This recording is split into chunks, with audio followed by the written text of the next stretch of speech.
Welcome back to Off Ball Takes. This is your host, your RB Laws, and this is my co-host, Christopher Wells. We appreciate all the support since we first started back in January. We have officially completed our first NBA season, albeit not a full one. Nonetheless, this is not the end for us, as we have a lot to discuss today and going forward in the offseason with the draft and some wild rumors today. We have a live stream coming up on Thursday during the draft, so that format isn't going to be like how it normally is. We thought it best to have like live coverage versus a post discussion format. So please come through. It'll probably be our longest live stream ever. So, once again, please come through. You guys make or break the live stream. Your interactions are pretty much necessary for us to have those kinds of things happen. And this episode itself is probably going to be our longest one as well. But before we get started, please don't forget to like and subscribe and follow us on Instagram and Twitter at the OBT Podcast. But, I guess the first order of business, if you've been living under a rock, we do have to congratulate the Denver Nuggets on winning the NBA Finals. We did a live stream the day that it happened, so that would have been, I think, Monday, June 12th. So please check that out. The live stream is available, so you can hear all of our, spur-of-the-moment thoughts on the finals and things like that. But, we're going to kind of lightly break down this game and our thoughts on the series and the finals as a whole. We're not going to go too in depth because like we said, or like I just said, we do have the full live up and available for you guys to watch under the live section of the channel. But yeah, so the Denver Nuggets, they won this, they won the NBA Finals 4-1, won in a 4-1 series victory. Final score was 94-89. Of course, we do have to start with the winners. Jokic had 28 points, 16 rebounds, 4 assists. Miami limited him to that magic number of 4 assists, but they still couldn't get the job done. They just didn't have enough ammo. They ran out of gas, not enough, playmakers and things like that. Michael Porter Jr. had a bounce back game, 16 points, 13 rebounds, albeit not too efficient, but like I said, bounce back from what he was doing previously, which was almost next to nothing.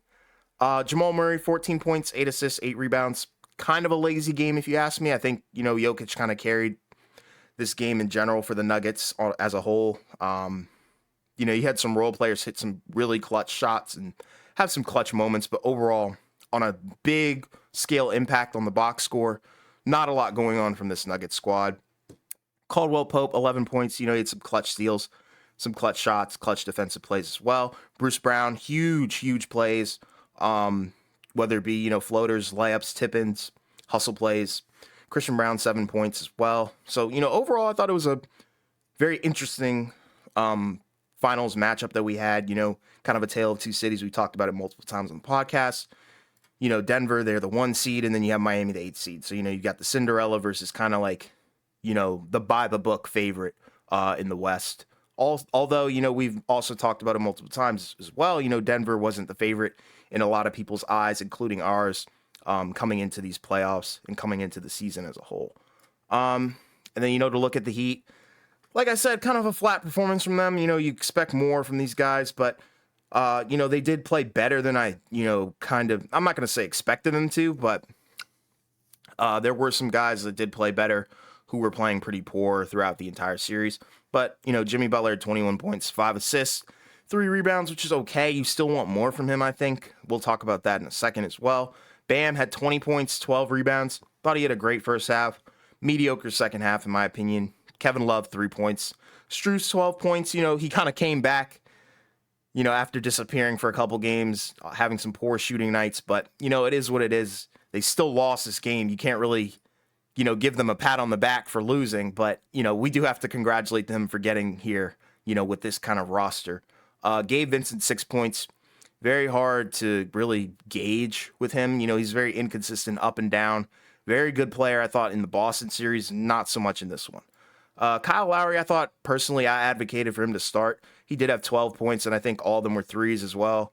9 rebounds. Hustle guy. You know how it goes with Kyle Lowry. We don't really need to say too much about that, but I feel like he should have started. And I feel like he's still got gas left in the tank or whatever. Caleb Martin, 10 points. Once again, another guy who played great in the Boston series. Not too hot, no pun intended, in the Miami series. Duncan Robinson, 5 points. Like I said, kind of flat from both teams, if you want me to be honest. except for Jokic, and that's not even me trying to glaze. Denver, they shot 17% from the three. Miami shot 25%. It's just like, these teams ran out of gas at the end of the line. That's what happens when, I feel like Denver, they had an easier path for sure. But at the same time, it wasn't like they weren't trying. You know what I mean? So they were exerting the same amount Yeah, of effort that Miami was yeah, exerting. So it's rough. But, what were your thoughts on that? That was kind of just my like speed run of it, just trying to keep it short yeah. and sweet from my Yeah, POV. But, I what were your thoughts? Yeah, I think we can pretty much kind of like when we're talking about the finals, it kind of was just, one team was significantly better than the other. Sure. Miami, had a great run in terms of being, like you said, being able to get to the finals, taking out, some really good teams, right? They were the 8th seed, they beat a 1 seed and a 2 seed and a 5 seed on the way to their finals trip. But, at the end of the day, they ran out of gas. They didn't have much size, didn't have much going for them offensively, right? Jimmy Butler, again, his finals performance wasn't that great. Um, obviously, and again, like the Heat as a team, right? They're limited, right? Because you look at that starting five, and you have a number of guys who are, fine players, right? Like I think Right. Gabe Vincent or Max Strus, um, like a Caleb Martin. These are guys that are fine if they're like, your seventh, eighth, ninth guys on a team, right? Yes. But probably not necessarily starters. And again, that kind of speaks to, just again the effort and the intensity and the just um preciseness I think that they played for most of the playoffs, right? Yeah. But in the end, they just kind of ran into a better team, right? With a better duo in Jokic and Murray, and just a better collection of overall talent, right? Because again, it's not like Caldwell Pope, is an amazing player, but he's a really solid player. Right. Bruce Brown, same thing, right? Aaron Gordon, I think, is kind of tier is sort of now in that underrated ish tier.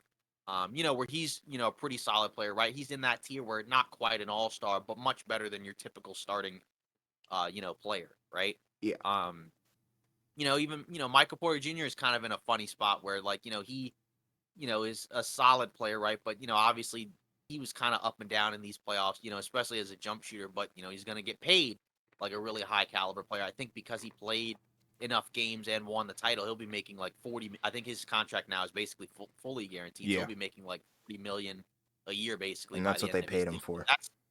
So for. that's kind of something to think about. But again, he helped them get there, right? So obviously he had some big contributions, and that was kind of what Denver needed for the most part these playoffs, right? You needed guys outside of Jokic and Murray to step up and provide different things, and they did. Yep. Each round presented a different matchup, right? Minnesota, obviously was different from Phoenix, who's different from LA, and who's different from Miami, and again, over the course of the playoffs, it is kind of interesting because pretty much they played the same guys the entire postseason. Pretty much 8 guys that they trusted eat over the course of each game. And, that's kind of how it usually goes in the playoffs is how many guys can you kind of get away with playing, at a time, before they get played off the floor, right? Because, Yes. with Denver, the only guy who really didn't, who was kind of up and down in terms of his minutes. I guess Christian Brown played in the earlier rounds, and then against LA, he didn't really play at all. Yes. After I think the first game, and then he came back in the finals.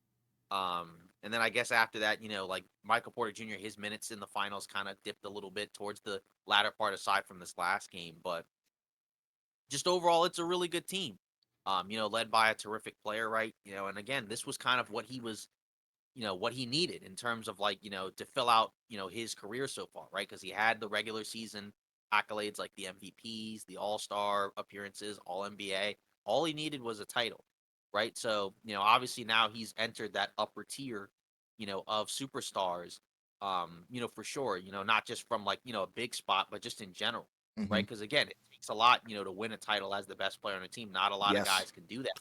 When you look at the last several champions, a lot of them are the same guys, right? Guys like LeBron, Steph, Right. KD, Giannis. And now you can add Jokic, I guess Kawhi as well, but now you can add Jokic to that tier. Right. Um, so pretty much the key for him is, again, just keep doing what you're doing, because you already have one title, and that already, puts you in a rare, you know, tier of guys. He's So if he already top continues, five all time. yeah. So yeah, you mean like in terms of centers? Yeah, yeah, yeah. Sorry, I should have clarified that. Yeah, I think Jokic is top five all time with this, championship now. Yeah, so again, like, and in terms of like all-time rankings, right? Obviously, he's climbing up that list. Mhm. Especially with that title, right? So now everything else after that is gravy. right? Obviously, you need another one, to continue like a significant climb, to Sure. go into that next tier. But regardless, that's already a really good start. When you look at that. And that's again, that's kind of the cool thing, when you win a title, there's always talks about, where does this guy rank all Yep. time? How does this impact his legacy? We've heard that Yeah. conversation a lot, so much so it's become a meme at this point. Yeah. Um, and it's kind of, at times tough because like in the moment, sometimes there's a lot of I guess sort of like romanticization or like, exaggerating sometimes, or Sure. just like really, really, high level discussions about, where a guy ranks. Like I remember last year, I think like when the Warriors won the title, I remember I think like one guy, I'm not gonna name names, but like I think it was on ESPN, they had said like I think he's like the second greatest player of all time. And are you And I'm talking about like, Steph?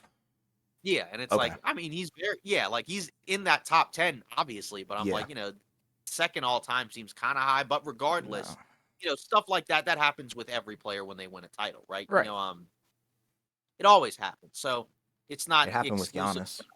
Yeah, exactly. It happened with Giannis. And again, and like, now that these guys have won titles, let's say if they have like a rough season, then like you kind of just throw it in the towel and everybody kind of disregards it because it's like, Right. well, they already won a title, so Exactly. now we're not gonna, look at them the same way as they did before, right? Like, nobody's really gonna, pick on Giannis for going out in the first round because he's already got a title. So we know he can be the best player on a title Sure. team, even if it didn't work out this year, right? Right. So obviously that helps Jokic.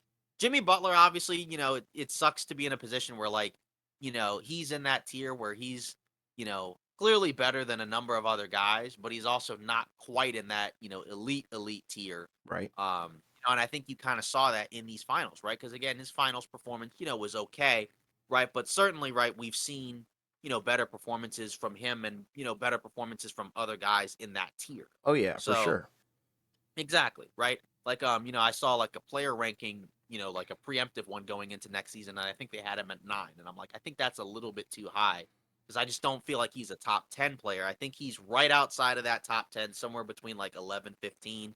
Um, but again, like, you just look at these finals performances, and again, he was pretty good, I think, against LA.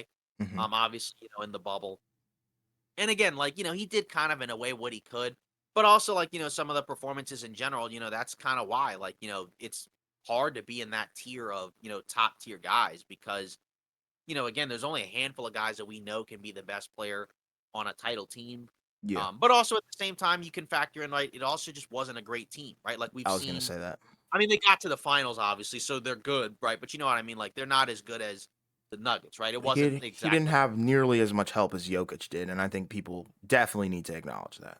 Yeah, and that's kind of the interesting thing, going into, the playoffs when, Denver's talked about because for the most part, Denver was kind of looked at as having a relatively weak supporting cast, right? But then, you go into the playoffs and you see these performances, from like a Jamal Murray, right? And then obviously he's kind of elevated his status. Um, and then again you look at other guys, right? Like Aaron Gordon, right? He's elevated his status Right. for the most part. But then you look at the Heat and it's like, I mean, I can't really say a whole lot of negative things about Butler because again, like, Max Strus, he's fine, but again, probably not really a starter. Right. Same with Gabe Vincent. He's fine, You not really take a starter. Hero over both of those guys. Yeah, and at the same time, in fairness, those guys played very well, in previous rounds, right? But just in general, that's the thing with Butler, right? He averaged 22 points, a little under 5 rebounds, 6.5 assists, a steal, half a block. That's fine, right? But then 41% from the field, that's not really what you want. 37% from three, you'll take that. But Sure. just in general, not good enough of a performance. Bam averaged 22 and 12 with 3 assists, a little under a block, 45% from the field. So that's the other thing, right? Is that your two best guys. I thought Bam was fine. He wasn't super efficient.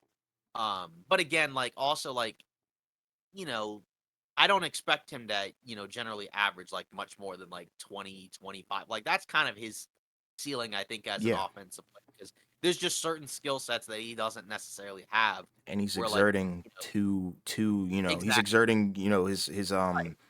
And what with is it? His defense, energy on defense and offense. It's hard, exactly especially against a guy right. like Jokic. We talked about that. Yeah, right. Because say like a guy like Anthony Davis has got more offensive talent and skills than Bam, right? So Exactly. you expect him to probably give you, somewhere around 25. Now he's also exerting a lot defensively, so that Yes. has to be factored in, right? But say just like with Bam, I just don't expect, him like if he doesn't have a 30-point game, I'm not going to be like, oh, that Right. he didn't play that great, right? Right. But obviously, you'd like more efficiency from those guys, and again, that kind of factors into the conversation of where those guys rank, right? Because clearly Butler is very good. He's the best player on a team that got to two NBA finals, right? And generally you would be a top 10 guy if you can do that, right? Most Sure. people would say you could be a top 5 guy. If you can get a team to Sure. multiple finals trips, could have possibly been 3. When they played against the Celtics 2 seasons ago. Sure. Uh, so in general, right, like this Heat run has been about as good as what you could have expected because when it first happened, I don't think people would have thought the ceiling was finals appearances. Right. Uh, just given, again, Butler prior to the Heat was really good, right? But he wasn't looked at necessarily as a guy where, like, if he's your best player, you're automatically a contender, They were right? my He's dark usually horse, but like I didn't think they were going to the finals. That's not that I feel right. like that's just something that nobody really, thought of unless you were kind of a Heat fan, I guess.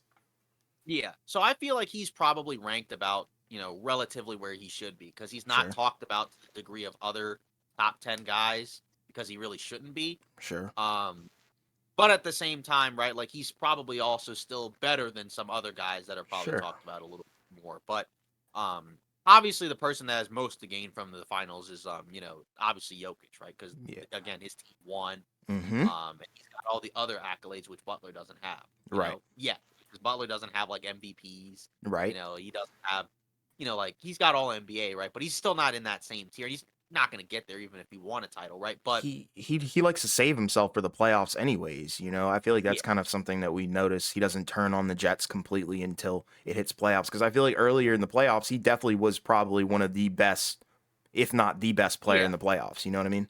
Yeah, I think he just kinda ran out of gas. Because Sure. again, like, I don't expect him to average 40 for an entire postseason. Exactly. It's not realistic. That's not realistic, especially considering what he does defensively as well.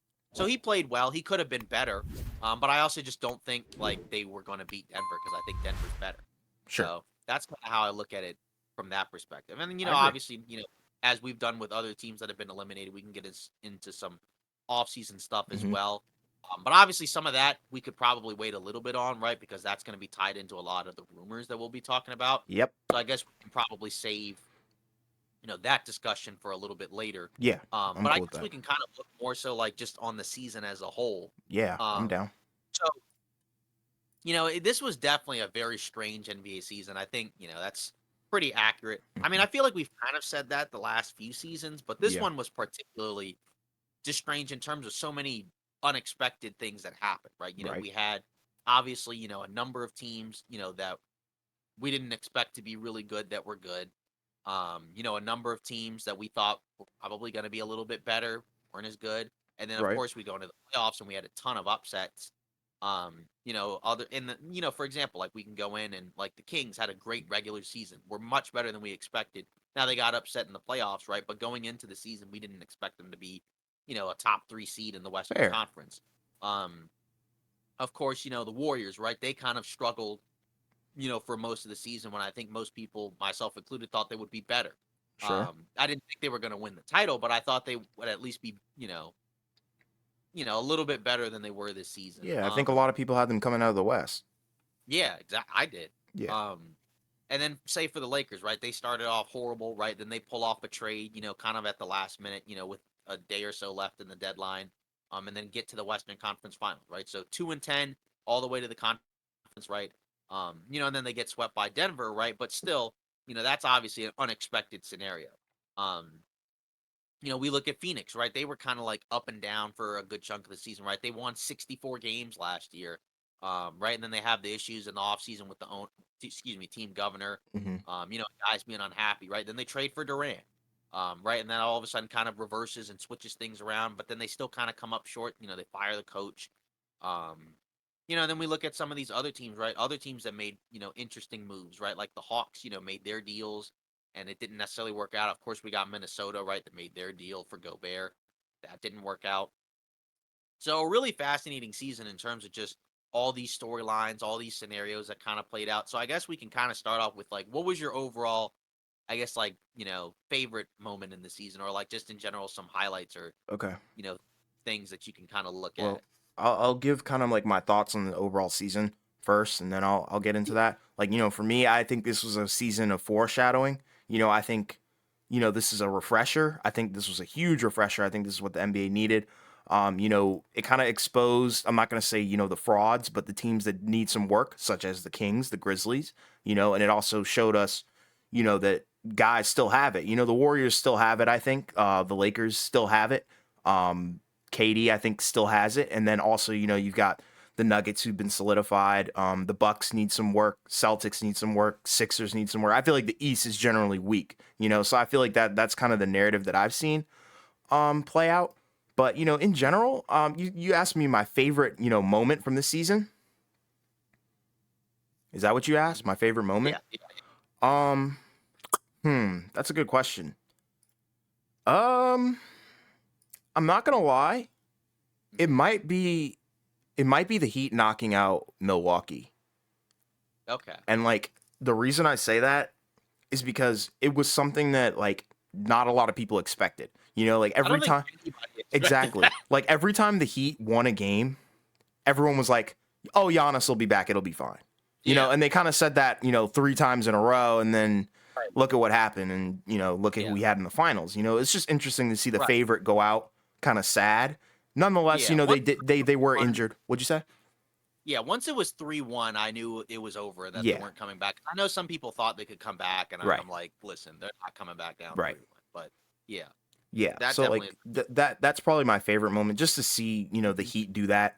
It's definitely like, spark their run entirely because I feel like, um if they didn't beat Milwaukee in the way that they beat them, I don't think we would be talking about Miami where they are. I think they would have probably lost to Boston if that series got extended, you know what I mean? In terms of the Yeah. Bucks one. I think they would have Mhm. ran out of gas way sooner. But, it is what it is. And I loved it. I thought it was great. And I think, I did take some satisfaction in, it was kind of rough because I picked, the Bucks to come out of the East, but I also As did had I. Miami as my dark horse. So it was like it's kind of Right. like a moment of satisfaction for me. So that was probably my favorite one. Um, Funniest moment, probably the Pat Bev thing where Yeah. he showed the ref the foul and everyone, Yeah. saw it in 4K. And then, I'm not they've gonna lie, it I was was kind gonna of say rough. that was my favorite moment of the Okay. season. Yeah, I mean that was just a funny moment because I mean we've never really Yeah, seen, a troll happen like that. yeah, And, yeah, nothing really came of it except what they yeah, issued the Lakers an apology or something like that. Was yeah. that what It was like, happened? "We have a lot of sleep." You know what? That would be my favorite moment, I guess, is Okay. the ref's response, W. because it was like, "We have a lot of s we're gonna have a lot of sleepless nights over this. We wish we could take it back, Yeah, but we're not. So, kinda just go home." exactly. But Yeah, but that, yeah, that so that I was guess my thoughts. Yeah. I yeah. thought this I was a guess on a funny NBA season though. Yeah, yeah, yeah. That was definitely one of them. I guess like for me, yeah, definitely LeBron breaking the scoring record I thought was pretty cool just because of the historic Yeah. implications. Obviously the Bev one is up there. Mm-hmm. Um, for sure. Um, definitely like just in terms of how like in terms of the success the Kings had, up until they lost in game 7, that was definitely one So of my fire. favorite moments just because, just it's always awesome to kind of see like a young team kind of just come out of nowhere, Yep. and just kind of go off and explode.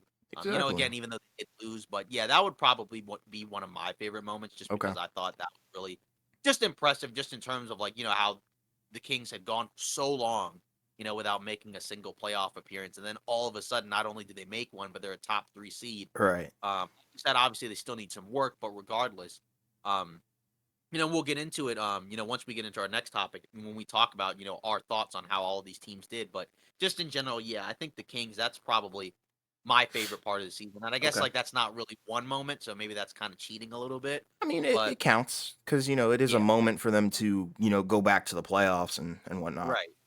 Exactly. And with the playoffs in general, it is kind of interesting. Like, you look at the playoffs and you can kind of argue as a success. There's a number going around talking about I think the playoffs averaged about what was it, like 5-6 million viewers or something Isn't like that the that. most in a long time?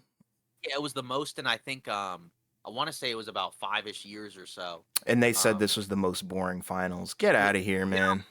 now the only thing I would add as a caveat was a lot of those playoff numbers were in the earlier rounds Okay. because I think they added in because I looked it up and I think the finals. This was the fifth least watched finals of the modern era, I take it and I back. think they went from like 87 onwards. So I think the bubble is the lowest one, but of Of course that course. has a lot of Yeah. other factors at play too, right? Because you had the bubble, the games were in October, you had the Right. election. Um, I think after that, what was it? It was like Spurs Cavs, I think in 2007, which kind of makes sense. The Spurs have never really been a big draw. Right. And, that Cavs team, it was, not a lot of guys outside of LeBron. Yeah. It's rough. So, yeah, but it is kind of interesting. But overall, you'd still take the collective numbers as a whole, because clearly more people were watching the playoffs. They may have tuned out relative to other performances by the time the final showed out. Right. But you still had a ton of people watching the earlier rounds, which in a way is kind of what you want. Obviously, yeah, if you had a different matchup, you'd have more finals viewers, but you'd still argue this season in terms of the viewership and the popularity was a success Yeah. because you still got more people watching than any recent time at the end Right. of the day. So I would look at it that way. Like I'd call it a success. Me too. If I'm the obviously there's still other things you got to do. You got to tighten up the regular season. Hopefully, the tournament will do that. They need to Maybe some cut of the down on the games, man. yeah, I think they should. I think the tournament like takes the place of like a couple of games or something Good. like that if I'm not mistaken. Good. But like it's still like basically the same amount. Right. Um but then I don't they're never going to shave off, those games. And again, we can get into a discussion like that, as we get into the off season. But Mhm. just in general, yeah, I think in terms of putting a bow on the season, a lot of strange, unexpected, random occurrences, a lot of things that we hadn't seen before. Right. At the end of the day, a one seed did win.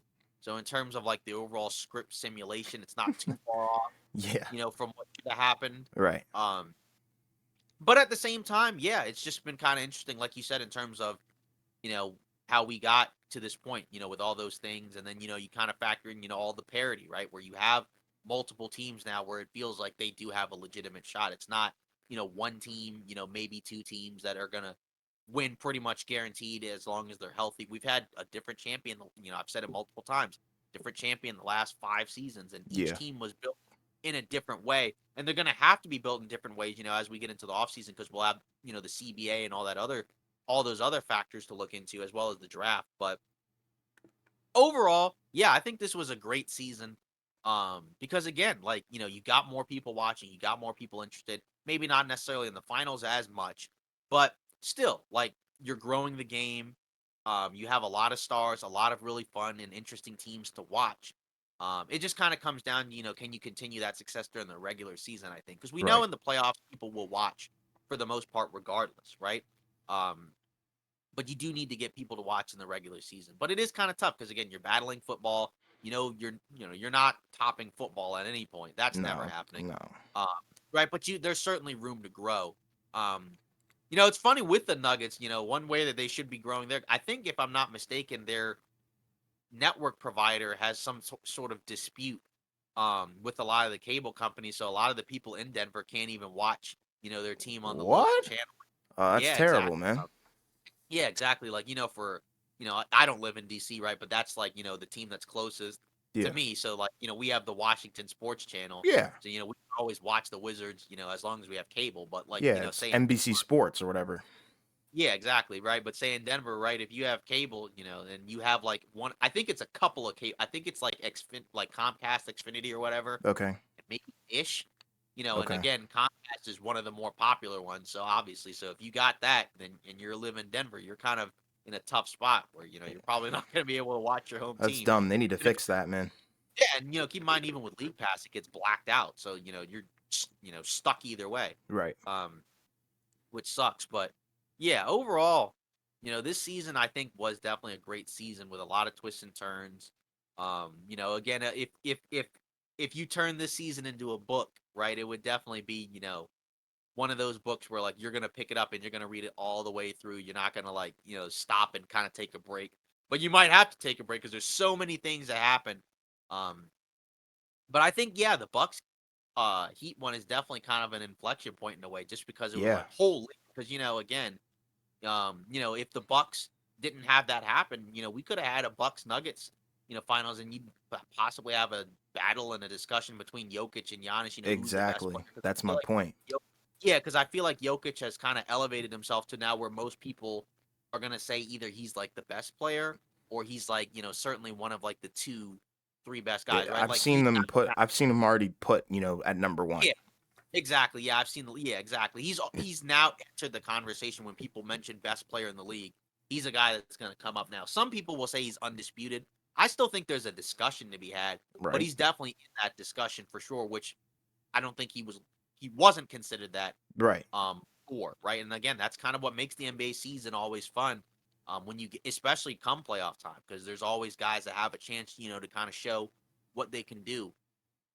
Exactly. And I again, agree. yeah, exactly. And it kind of just speaks that we're in a new era now, just in terms of, the teams, the parity, the star power. And that's clearly what the NBA wants, right? It's Because that's kind refreshing. of what the vibe that I'm getting from the CBA in terms of Yes. making it harder, to kind of just put together a They're, bunch of super max contracts. they're trying to make it fair, which I think Yeah, is they're good for the league, but it could potentially hurt, teams, but overall for a league and viewership and chance, yeah, I like it.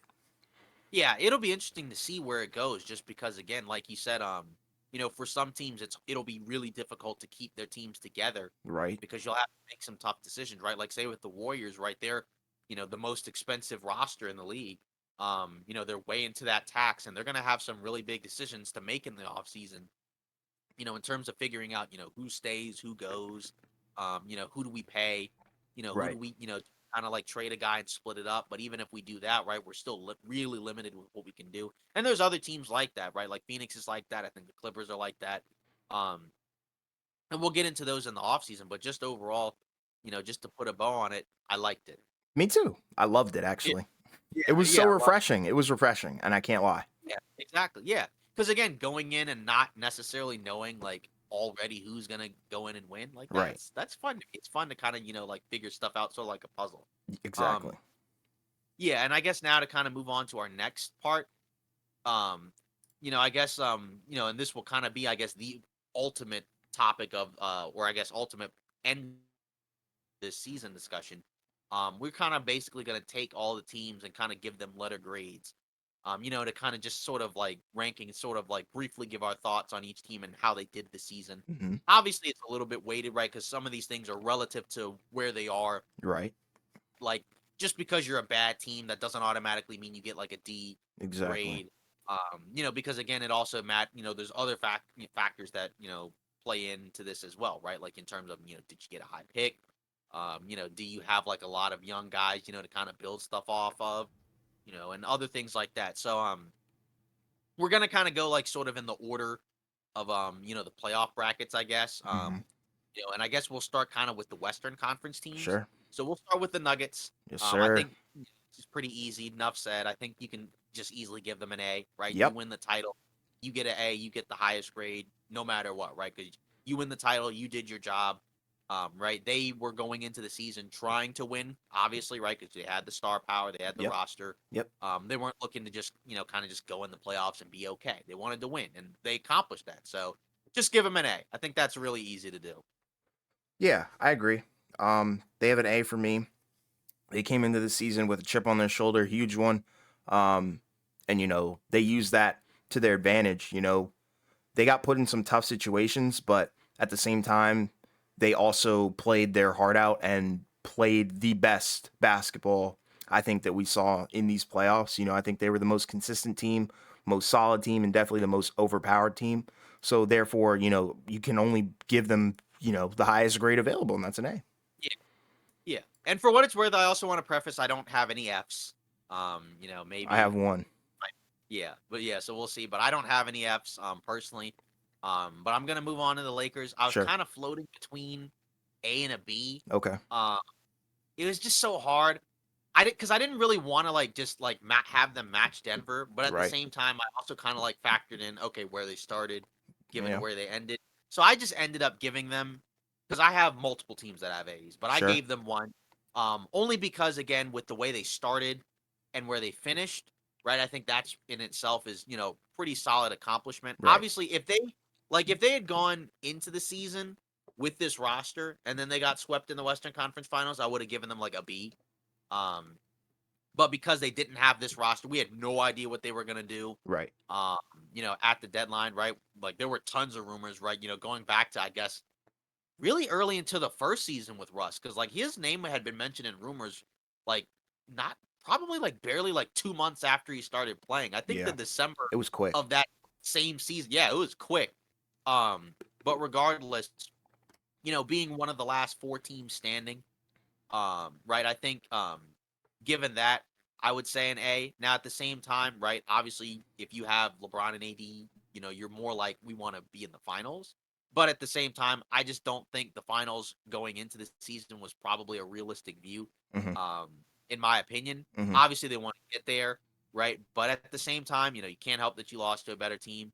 Hmm. So I'm gonna do that. But Okay. if if they were in this scenario where they started the season with the roster, and then they fell short in the Western Conference Finals. I'd put it at a B. Okay. But at the same time, I wouldn't be against somebody giving them a B because again, like you didn't get to the finals. But Right. that's what I would do Well, personally. yeah, I gave them an A. And Nope, the reason is kind of similar to you. Looking, I'm pretty sure what last season they didn't even make the playoffs, right? even make the play in. Yeah, they didn't even make the play in. So I'm kind of factoring in that, which I guess, I really shouldn't. But, considering where they started this season, the roster was kind of horrendous. Brand new coach, things like that. Yeah, Factors, I have to factor those things in.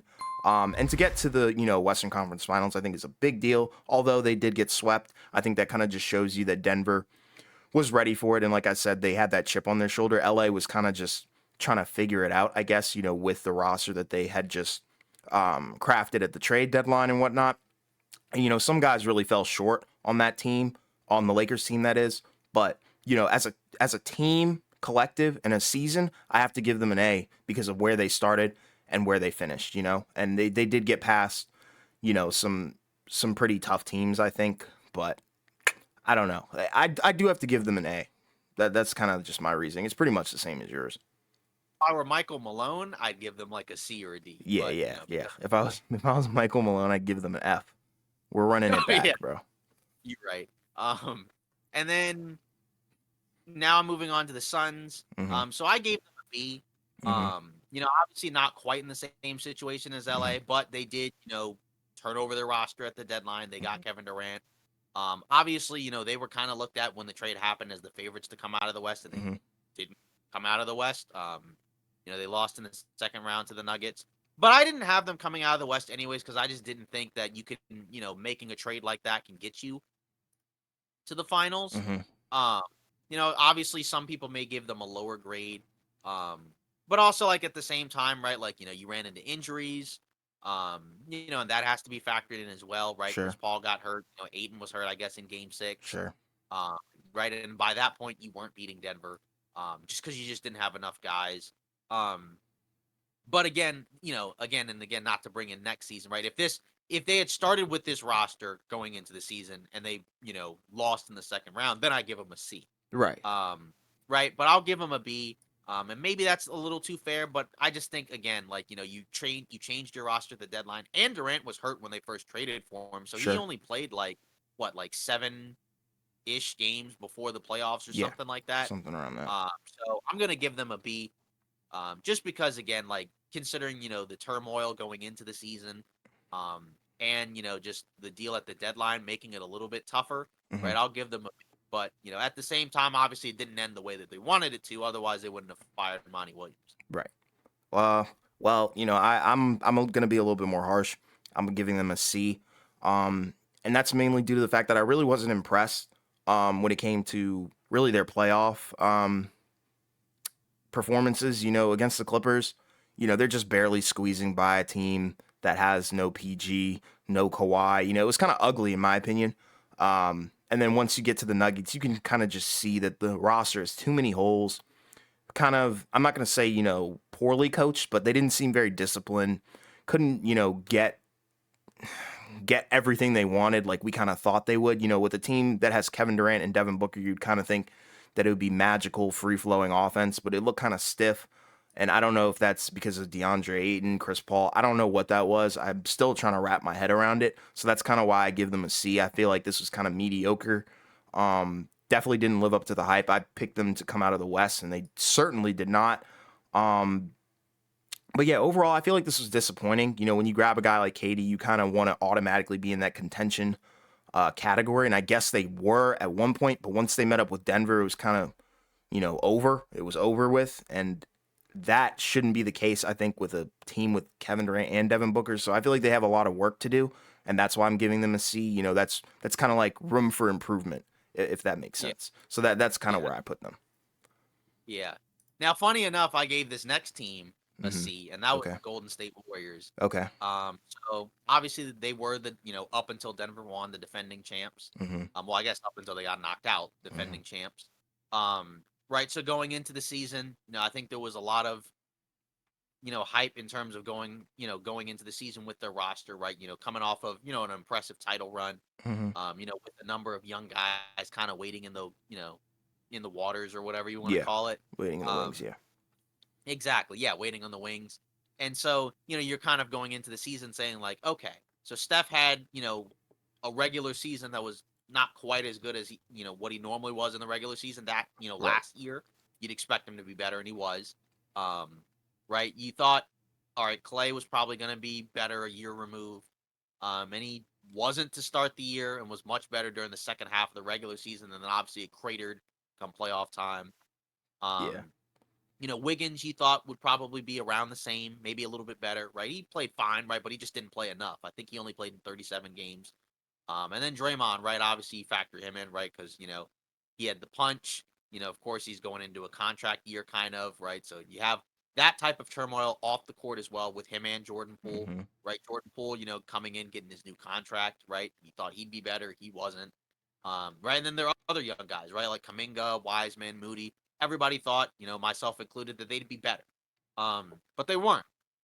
Obviously, it's not all on the young guys, right? Because some of the core guys didn't play very well at different points.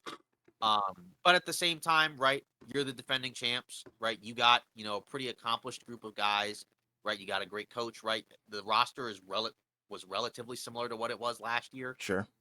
So I would definitely put them as a C because you came up Okay. short. They lost in the second round. Obviously, they beat the Kings, in 7 games, and that did get them an upset. But they were also, in fairness, they were favored to win that series. And they were kind of favored to kind of like run the table with it, right? It wasn't expected to be a 7-game series. Right. I think most people thought 6 at most, but maybe more so likely 5. Right. So, and that, kind of unimpressive, stint kind of like I think also is why some people like you, right, pick the Lakers to beat the Warriors, in addition to the type of problems that they, pose for them anyways. But I would say, yeah, you're the defending champs. You've never lost in the Western Conference when you're healthy, and you lose in the second round. And you had a number of guys play poorly, and you're a team that if you don't win the title, you view it as a failure. Hmm. And again, like I said, the roster was pretty similar from start to finish, so I give them a C. Okay. Well, I'm gonna be harsh once again. I give him a D. Okay, And yeah, and I have multiple reasons. I don't want to put injuries in there because that's kind of out of their control. But nonetheless, right. it was a part of their season. So I guess Kind of yeah, at certain. exactly. So it's like I do have to factor in the injuries, I guess. But injuries that didn't help. Like you said, the mediocre gameplay from Clay, it was kind of rough.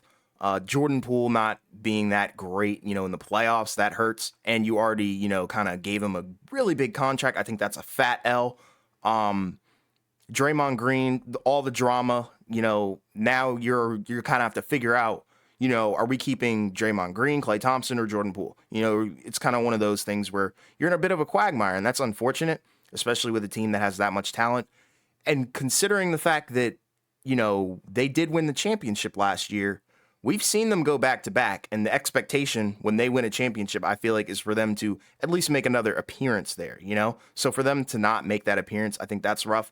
And, I guess the icing on the cake is they also lost Bob Myers. So, I mean, now you're really stuck. And I don't want to really factor in that because, I mean, that's technically part of their postseason, but it's a ramification of this season. So I think that's also another fat L. So I think they've taken 3 L's, and that means, 3 strikes, you're pretty much out. So, that's a D in my opinion, not an F, because that's not an F worthy. I think there's only a couple teams that are F worthy in this category in the West, but definitely D because I think they could have been so much better if they really, took care of themselves, played up to their potential. They could have, I think they could have given Denver a run for their money.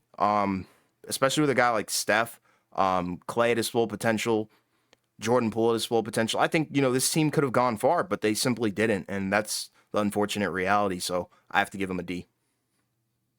Um, well, I guess my next team, I gave them a D, and that's the Okay. Minnesota Timberwolves.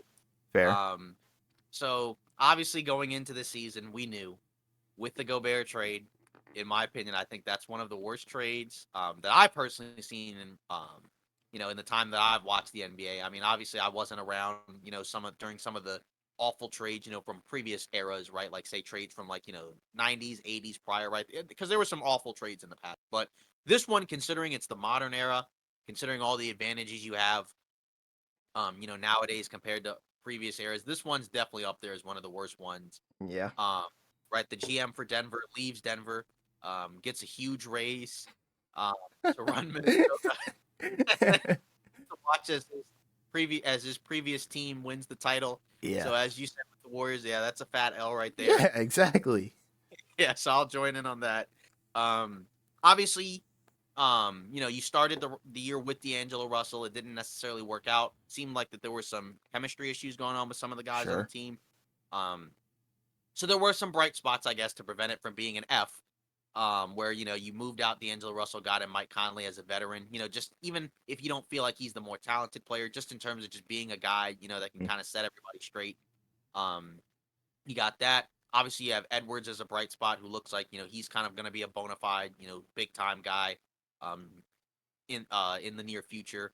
Towns obviously, is still kind of there. He's still pretty solid. Obviously, he's really good, but just a weird roster, right? Yeah. McDaniels, obviously, that's another bright spot as well. They're gonna have to pay some of these guys, right? You're gonna have to pay McDaniels. I think Nas Reed is gonna be a free agent, right? So that's something also to look at as well. He had a really good season for them, and he's a guy that could be, poached by other teams. Hmm. And then obviously, you get into the play-in, you lose in the play-in to the Lakers. No shame in that, right? Right. Most people expected the Lakers to beat Minnesota in the Yeah. play-in, and they gave them a run, right? They gave them a fight. Then obviously they, stomped Oklahoma City, in the play-in, and then they're the eighth seed against, Denver. So obviously there's no shame in losing to the defending champ. Towns, he believes that their run in the play-in was more impressive than Denver's title run, but that's neither here nor there. Yeah. Um, I but I don't would have understand that. Yeah, but I would have to disagree with Mr. Cat. And I would give, like I said, the Minnesota Timberwolves a D, in my opinion. Yeah.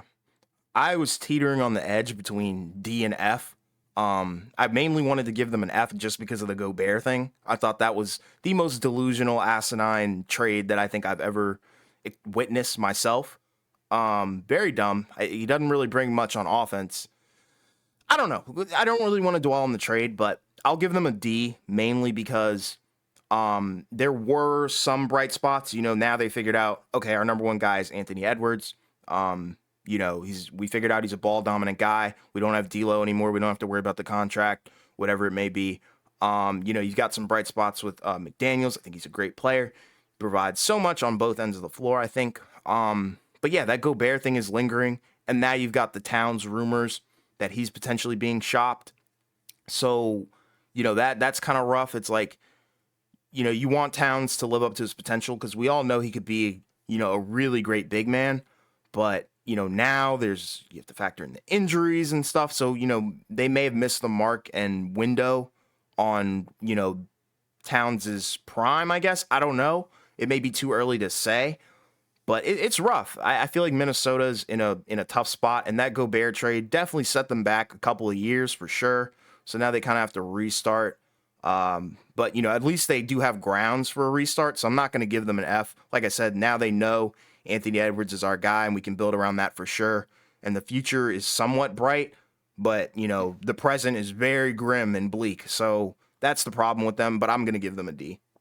Yeah, that's kind of where I lean with the D, just because there Yeah. are some positives. I know, like, it always sounds like we rip on Minnesota, which we Right. do, but there are some, in fairness, some positives, just in Right. my opinion, not very many. And like you said, not right now No. necessarily.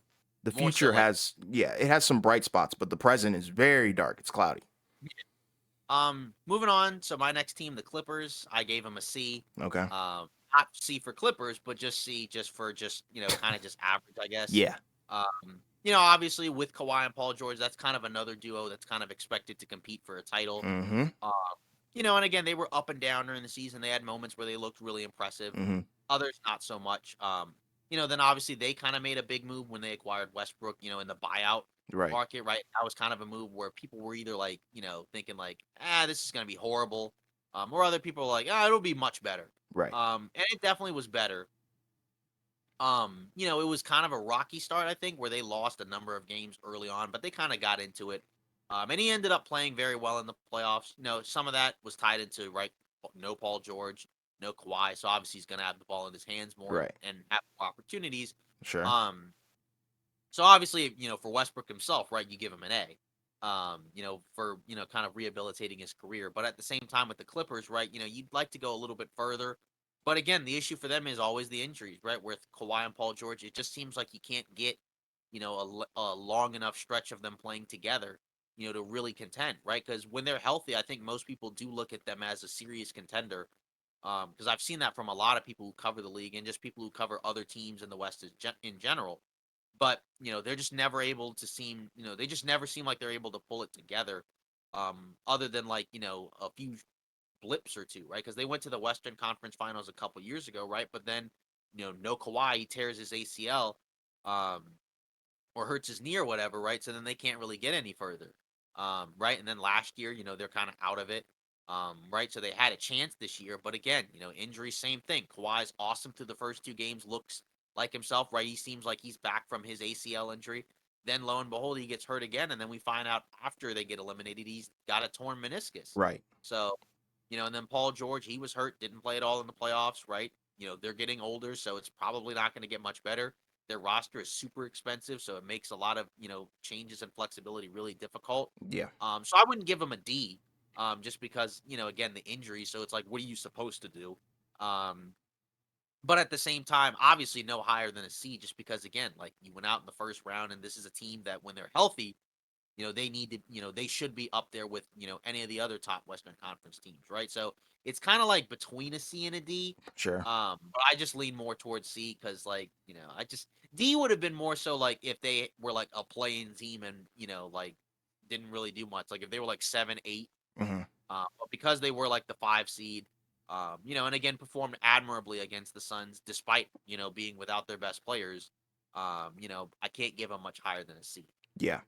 For me, I had to draw myself back a little bit. I was originally going to give them a D. I know it sounds like I'm being like a harsh critic right now, but Harsh than You're yeah. way more harsh than me. But like I'm giving them a C. And that's mainly due to the fact that, like, every year, ever since Kawhi and Paul George have been on the Clippers, we've kind of been fed this, like, I guess, like, narrative that they're gonna, they're the new kings of LA. They're gonna take over the Lakers. They're gonna go to the finals. What'd you say? Street lights, spotlights. Yeah, like, but you have to keep in mind that's manufactured. The proof is not in the pudding. We haven't seen this duo really do much of anything, quite frankly. And, I'm not saying the duo is mid, but the Clippers are mid. So that's kind of why I have to give them a C, because it's average at best, That, like, Yeah, they're in this range where it's like you want to see them win, but at the same time, you don't know if they have what it takes, and you don't know if it's coaching. But you do know for a fact it's that health stuff, and I feel like as long as that dark, mysterious cloud that follows Kawhi, like, and his camp, like, it's so weird. We never really know what's going on. It seems like we're always alerted after the fact. It's kind of reminiscent to, like, when you watch the NBA, sometimes fouls are called after a person misses. It's kind of like yeah, that. It's like, why are we being alerted after the fact? We need to be knowing, now or beforehand. So that's something that kind of irks me about the Clippers. So I kind of have to give them a C, mainly due to the fact that they didn't really do much of anything this season. I mean, they had an okay season, but an even worse postseason, in my opinion. So that's kind of my thoughts. I mean, you can't really be mad at going out to Phoenix while being hobbled, but at the same time, can we not be hobbled? You know what I mean? So that's my yeah, problem, and I feel like they do have a lot of work to do, and they have to figure out if they want to actually potentially move on from Kawhi Leonard and Paul George, because it seems like this duo is just not going to be able to get it done health wise.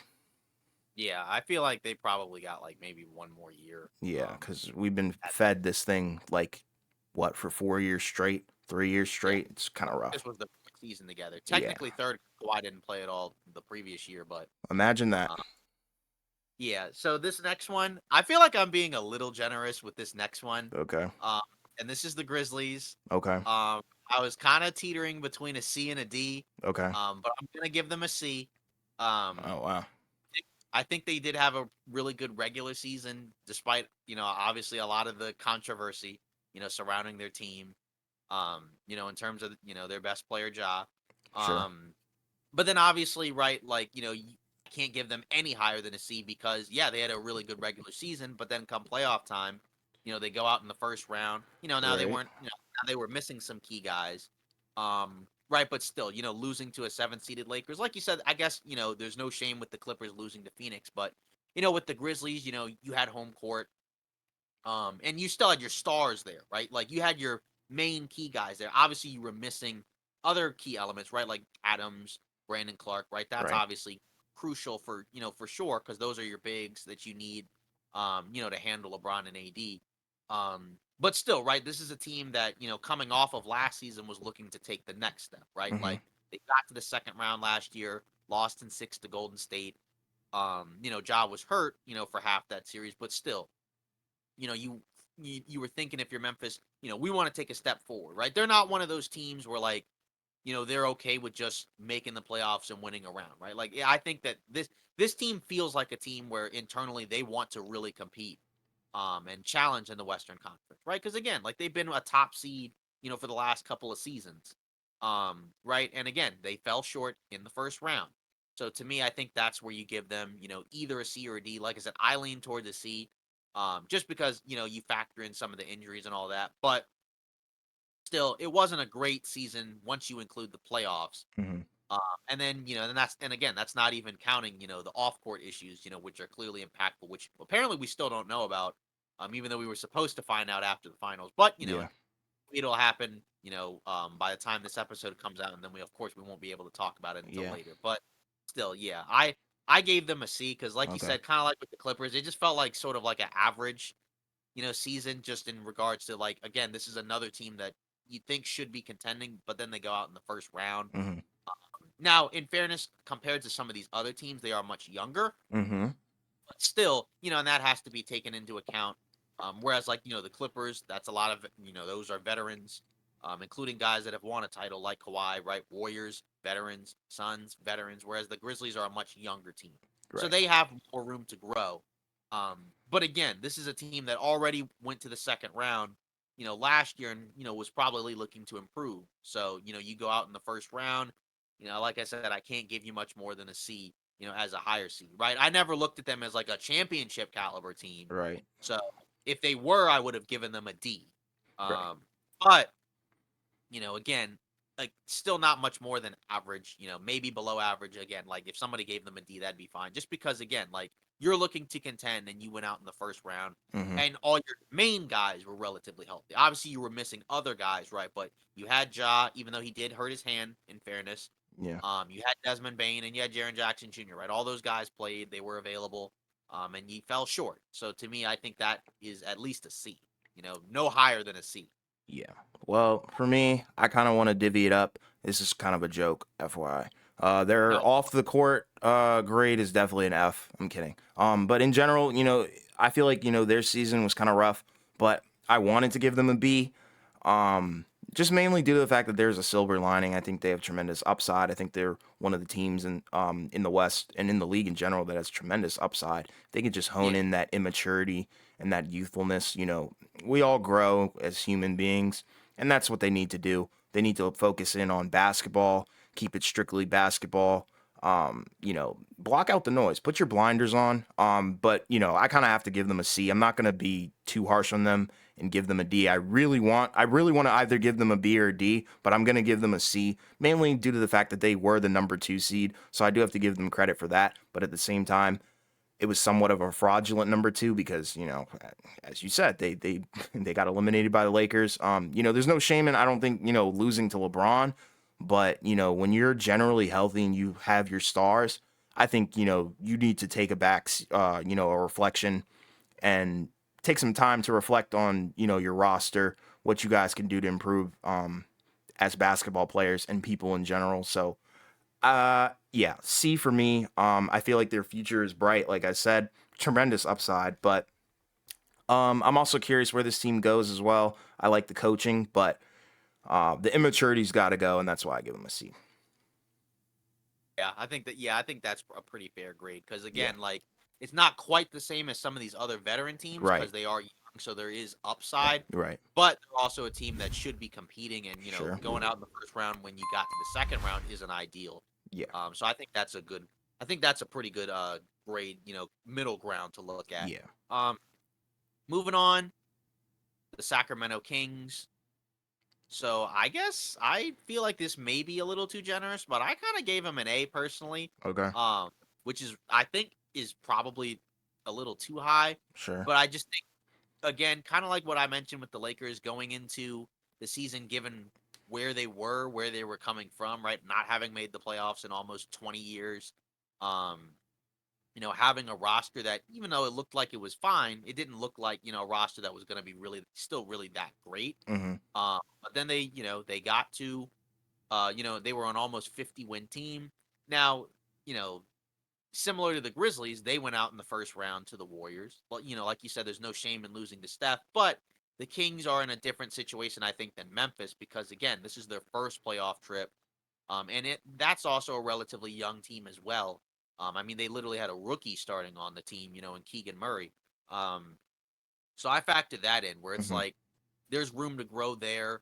And again, I didn't expect them, to come out of the first round anyways. So it's kind of weird where it's like, they got upset in the first round as a higher seed, but you still come out of the season, feeling really good. Because again, like Sacramento is clearly looking to, be a team that's competing in the Western Conference. Sure. Maybe not necessarily as a quote unquote championship team, but they're clearly not looking to rebuild, right? They already were in a rebuild for a very long time and went through a ton of iterations that just never worked out. And now they've got a solid core with Fox and Sabonis, and you kind of add around that. So I think there's nowhere to go but up for this team. I don't Mm-hmm. know if they're going to win the same amount of games in the regular season next year as they did, because I feel like just the West is probably just going to be better. Right. But they still should be a team where, like, okay, you probably need to factor them in as a playoff team. Um, Assuming again, like every other, they were one of the healthiest teams. I think the healthiest team, if I'm not mistaken, all regular season. Right, Fox got hurt in the playoffs. Sabonis played through an injury, right? But their main guys basically played almost every game. Right. So, maybe they don't have that same injury luck next season. But regardless, this is all about this season. So I think I would, like I said, lean towards an A. I wouldn't argue against a B. Mm-hmm. I just lean A because again, given expectations and given where they finished, right? Expectations versus reality. I think this is a pretty good script. Like if you're the Kings, right? This is probably almost the best case scenario. Obviously, best case is you win in the first round, but Right. again, even going into the season, most people didn't expect them to be. If they were a playoff team, they thought maybe play in one of the lower seeds, not a higher seed. So I think you got to take that into account. So I'd say A. Okay. I'm gonna go B on this one. Yeah, And that's mainly due to the fact that I love their regular season, but their postseason they kind of got exposed, in my opinion. If they had a better postseason, then sure I would have gladly given them an A. But due to the fact that they did get eliminated in the first round, that does factor into my grade for sure. So that's kind of why I have to give them a B. I did love watching them. I thought they had a great season, a great turnaround, like you said. I feel like the coaching was great. Um, some of these guys have really matured, especially De'Aaron Fox. He's definitely shown that he can be the leader and for sure the number one guy. And they definitely have some solid pieces that they can build around. And Keegan Murray's only going to get better. Hopefully, they can iron out some of the technical difficulties they had with some of their guys. But in general, I think this season was for sure a success. And I think, a B is as high as I can give them, factoring in their postseason performance. fair. I think that's more than Yeah. fair. Um, the Thunder. So that's the next team I have Mhm. on here. Right. So this is now we're getting into the, play in like non-playoff teams. Mhm. So I have the Thunder. So again, I feel like this is I feel like I was just overall like very generous with a lot of these. Mhm. I actually gave them another A. Oh, really? Um, Eh? Okay. yeah, because going into the season, similar to the Kings, I don't think nobody thought that they would even be a play-in team, right? Right. Like the Kings people thought could be a play-in team, but Right. everybody thought the Thunder would be like a bottom five team. Um, right. And they ended up being, a competitive team for most, pretty much from start to finish. Um, they were in the play-in hunt pretty much the entire season. I mean, they were literally in the play-in. Right, Shea Gilgis Alexander, right? He kind of showed that, like you said, similar to Fox, right? He can lead, a solid team. Now, again, you got to get further, to continue that development. But still, right? Like, he was the best player on a team that's not great, and they were, a play-in team, that so a team that could, make a playoff spot for pretty much the entire year. You had other guys that were great standouts, right? Jalen Williams, right? Josh Giddey took a big leap in his second year. Yeah. Um, so a lot of, really solid contributions from, a lot of their young guys, right? Because it's a very young team, one of the youngest in the league. Maybe I think it's the youngest if I'm not mistaken. Pretty sure you're right. Um, right. Obviously the coaching, similar to Mike Brown, I thought I think his name is Mark Dagnall. He did a really good job getting the most out of that you could with this roster. Um, and again, all this was done without their number two pick of the draft, right? Chet Holmgren. Because I think most people, once he got hurt, really thought that these teams, because I think some people thought if he was healthy, they could have made a play in spot.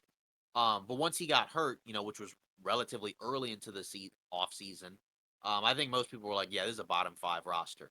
Um, but, again, you made the play in.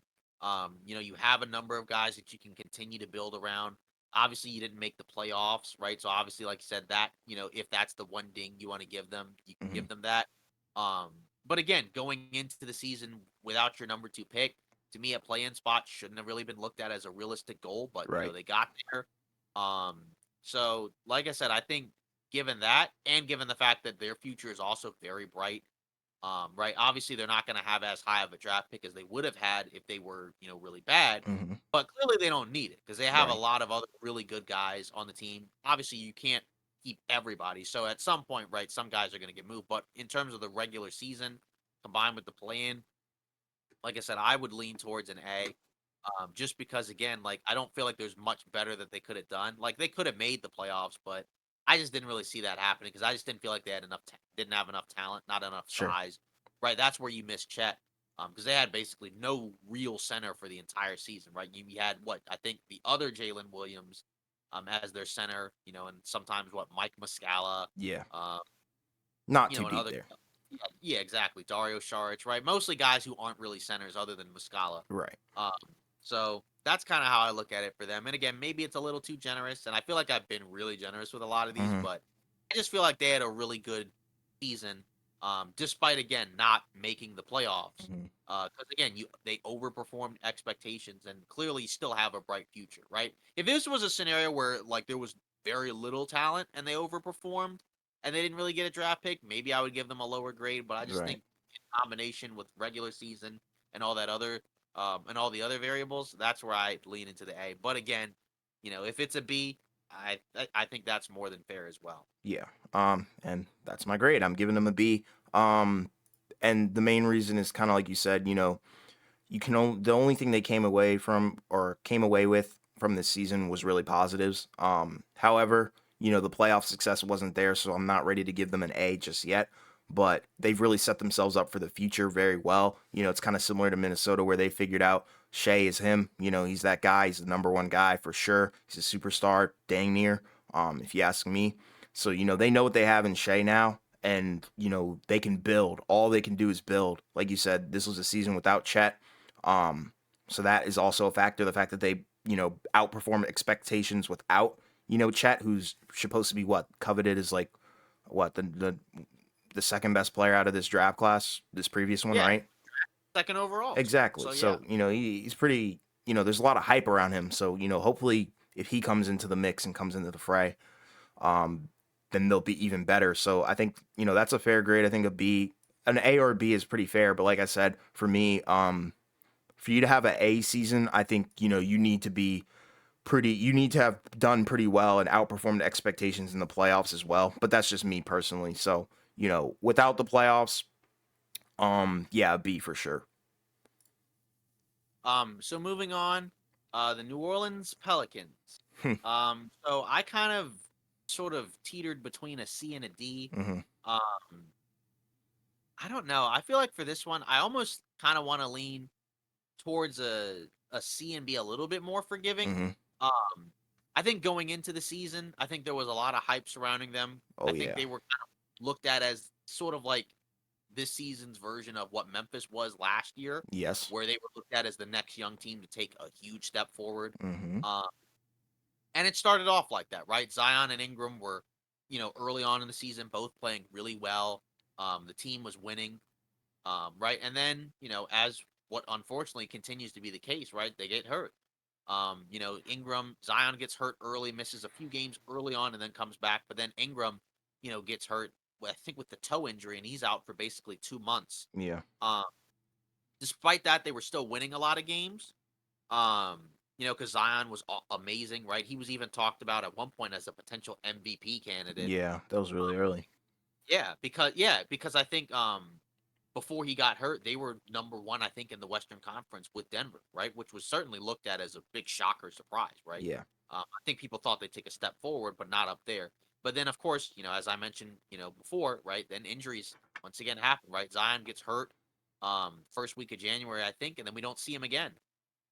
To the point where again, it's more just off the court stuff, that we're hearing about with him nowadays. So, at this point, I mean, yeah. So, um, regardless, I guess you could argue maybe there were a few bright spots. It seemed like Trey Murphy, took a step forward this year, right? Obviously, he was in the dunk contest, but in terms of his actual performance on the court, he seems like he's a really solid piece.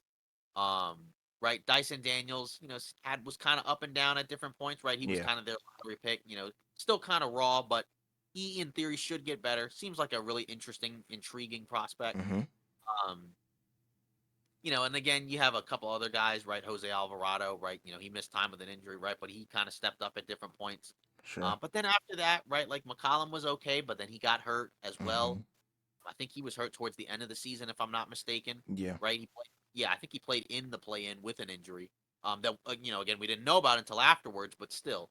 Um, so just the injuries really hurt. And again, that's something that's out of the team's control. Right. And obviously the other kind of weird, wacky thing was that pick swap, right? Where again LA ended up finishing the season with a better record than them, so they ended up not using that pick swap, right? So that kind of hurts the long term value of the AD trade because you didn't really get much out of it in terms of young guys. Right. Um, so that's the rough spot. Is it didn't feel like there were a ton of young guys to write home about. Obviously they'll still have a lottery pick. I think. Yeah, exactly, Mhm. 14th. Yeah. But still going into the season, I don't think they were looking at this season as well, we didn't make the playoffs, but it's okay because we got like a pick in the bottom of the lottery. Because again, they made the playoffs last year without Zion, and took the Suns to 6 games, even though Booker was hurt. So you kind of hope that they would take a step forward, and they did Right. not. Obviously, the injuries hurt, so that's kind of where I would give them a C.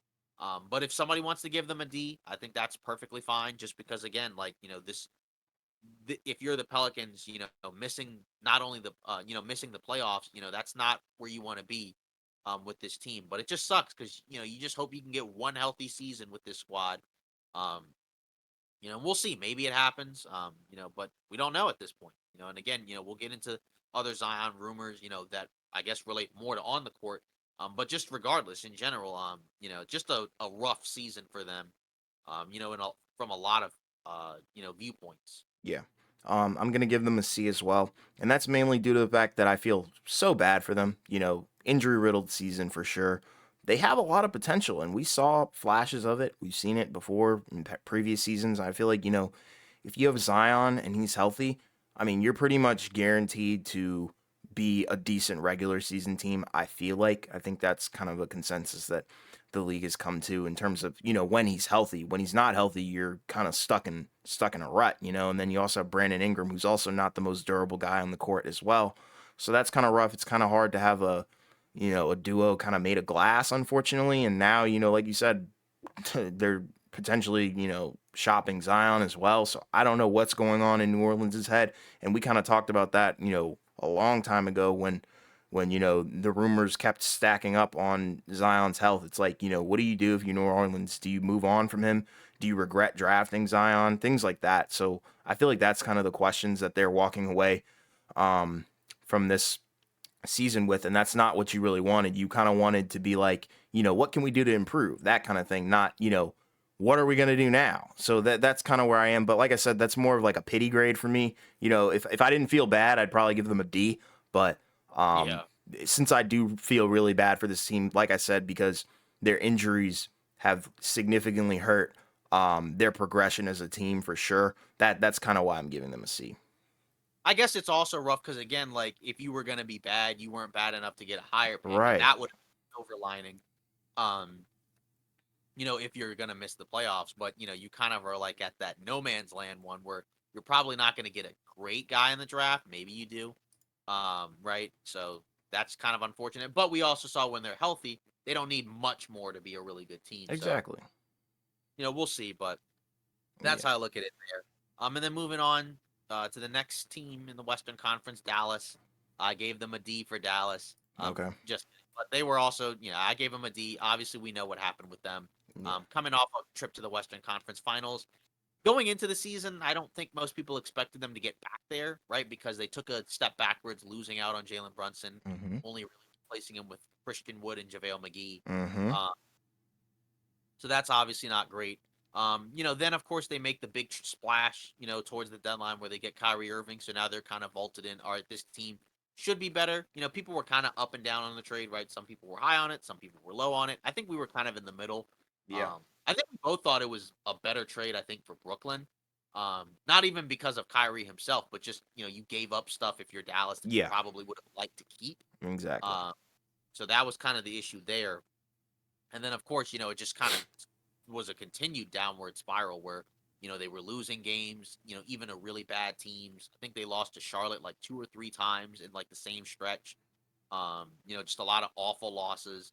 And then it kind of became clear, right? Like we're not going anywhere. So then they decided to tank. So kind of what prevented me from giving them an F was the fact that they kind of like just barely made it out with that 10th pick. If they had lost that pick, because I think it was top 10 protected. So if that pick was 11 or lower and it had gone to New York, I would have given them an F Okay. because then it's like you were awful and you have no real, great means of improving. At least with, the fact that they tanked at the end of the season, you do have a top 10 pick, and you can trade, it's expected that they're going to trade it, to get somebody, we'll see what they do. Yeah, not many positives there. I guess the other factor in terms of not giving them an F is you do have Luca. So like you do have a positive in that you do have a superstar, right? It's not like, some other situations where you're bad and you don't have one. Mm-hmm. Uh, but at the same time, again, that's about it in terms of positives because again, like you go from the Western Conference Finals to not even a play-in performance. I think, when you have Luka Doncic, you got to be better than that. Um, Obviously, it was a flawed roster, but still, this is not where you would want to be if you're Dallas. Again, if you told Dallas at the end of last season, hey, you're not going to make the playoffs or even the play in, I think they'd be really disappointed by that. So I think that's where you kind of where I give them a D personally. Yeah. Well, I'm gonna give them an F. The roster is complete dog water. It's not worth it. They don't have any defense. And for me, if Luca's on your squad, I was really high on Dallas to begin with, so this is some context. But if you have Luca on your squad, I feel like you should be in the playoffs no matter what. Um, and I feel like it's just been a complete mismanagement of the team. The team is not being um run per se in the best way. I think, they missed out on the Brunson thing, like you said. Then you gave up all that stuff for Kyrie. Now you're stuck in a rut. You got to pay Kyrie. And it's like, what can you really do to improve this roster in the long run, considering, you still have Christian Wood and some other stuff that you need to figure out as well. He's So, a free agent too. yeah, exactly. So what are you going to do? I'm confused what the goal is here. And it doesn't seem like I feel like they're taking Luca for granted. I don't want them to do that. As long as Luca's there, you should be in the playoffs. So the fact that you missed the playoffs with Luca is the number one reason why I'm giving them an F. That may be a little bit more harsh, but like I said, I thought they were going to be so much better um, than they were this season. But that just shows you the impact that Brunson had. Um, and with Kyrie, like I love Kyrie as a ball player, but I just don't know how well he's gonna mesh together in the long run with Luca and whatever else they're gonna, combine that duo with in Dallas. So, the future is kind of weird. It's bleak. I don't know what they're gonna do with that pick. I don't know if they're gonna trade it or not. So I don't know what the plan is here. So that's that there's a lot of uncertainty. And I think if you're going into the next season and leaving, the current season with uncertainty, I think that's an automatic F for me. Yeah, I think that's more than fair because again, it was a rough season and there's not a Yeah. lot of positives, and There's no even positives. not a ton of positives because outside of hey, we have Luka Doncic, you know, it's like all right, Congrats. that's awesome, but you gotta put a, you gotta build a really good team, or else you're not gonna have them for much longer. Exactly. You know how this goes in the NBA. Yeah. Um, moving on, Utah, um, feels kind of weird. I mean, I guess I gave them sort of a B, but like sort of between a B and a C because I think they overperformed relative to what we thought, Uh-huh. right? Obviously they make, the splashes in the offseason or I guess sort of a reverse splash in a way, um, where they trade away, Rudy Gobert and Donovan Mitchell and get back, pretty good pieces for them, Mm-hmm. right? They get future picks. They got some young players, right? Colin Sexton, Laurie Markkinen, right, who ended up being an all-star, all NBA guy for them, or Mm-hmm. most improved, I suppose. Um, so you got a lot of really solid pieces back, right? You drafted Walker Kessler. Well, you got Walker Kessler also from Minnesota. Yeah. So he seems like he was a steal. Oh yeah, So big you time. have like, a kind of a set front court for a little bit, right? Because both guys are relatively young. And again, you have some other intriguing pieces. Like I mentioned, Sexton, Clarkson had a pretty solid season for them, right? They even got, I think well, I guess no, they didn't really get anything back from Conley. Never mind. But regardless, they got well, no, even with Bogdanovich, they got only Olynyk back, so not really anything there. Yeah. But regardless, you got a lot back from your two main guys, right? Mm-hmm. Gobert and Mitchell, you got a lot back for them, and they were still a competitive team for again pretty much the entire season. Obviously towards the end of the season, they kind of wrapped it up, Right. because obviously we're looking for a lottery pick. But again, you got a lottery pick, and I think they also got Minnesota's pick. So you got two, relatively solid first round picks. Maybe you take guys, maybe you trade them, whatever. Um, they have other guys that they could probably like, maybe move around at some point, right? Clarkson, I think he's got a player option, so he'll either opt in or maybe Right. they'll re-sign him. Right. And again, you got Kessler, you got Markkinen. Yeah, you have a really good coach, young rookie head coach, Will Hardy. Same age as Joe Mazzulla, right? 34, right? But still, it seems like he's done a great job there. So I give them a B because again, they overperformed relative to expectations. No one expected them to be, even a play-in team. And they were there, and they have some, pretty solid pieces, to work with going forward. Because again, you got Markin and you got Kessler, and you're still gonna have other picks from Cleveland and Minnesota, right? Mm-hmm. So those picks will keep coming in. So you'll still continue to be able to build through the draft, which is, what they have to do. Because again, it's not a team where you're gonna get free agents, right? You're not just going to get guys to come over, to Right. play in Utah. That's just, Yeah, you gotta that's home not, grow your talent. yeah, exactly. So, For me, I kind of have to give them a C, and the C is mainly for confusion because I feel like their sense of direction was kind of odd to me. It seemed like they were pretty good in the beginning of the season. They had a good streak going, but then they kind of just teetered off and fell off. And at that point, I think they should have really tried to do everything in their power to lose even more. So that's where I'm kind of confused about. I feel like they could have tanked a little bit better. We've seen, tanking master classes where it's like, okay, that's how you tank. But this is not really how you tank, in my opinion. I think that was more of like, they put one foot in and one foot out, where it's like they didn't necessarily know how to do it. And I feel like they also did. What'd you say? It was rough because they would still have games where they were sitting a lot of guys, but they would still win. Because I That's what I'm remember games saying. and or Sexton or Kessler or somebody would be out and they would still win. And again, Yeah. like the players are not tanking. But yeah, definitely in terms of the tanking, I guess that's a factor you can take in as well. Yeah. But keep going. Like I didn't want to give them a B because I didn't think this season was that successful. I think there's potential for them to be better next season, but like you said, this is really for this season mainly. So, in terms of this season, don't necessarily like where they finished. I think they could have finished worse. And I'm not trying to encourage tanking. I'm not, a big fan of tanking, but it seemed like that's what they were trying to do towards the end of the season. So why can't we keep it consistent?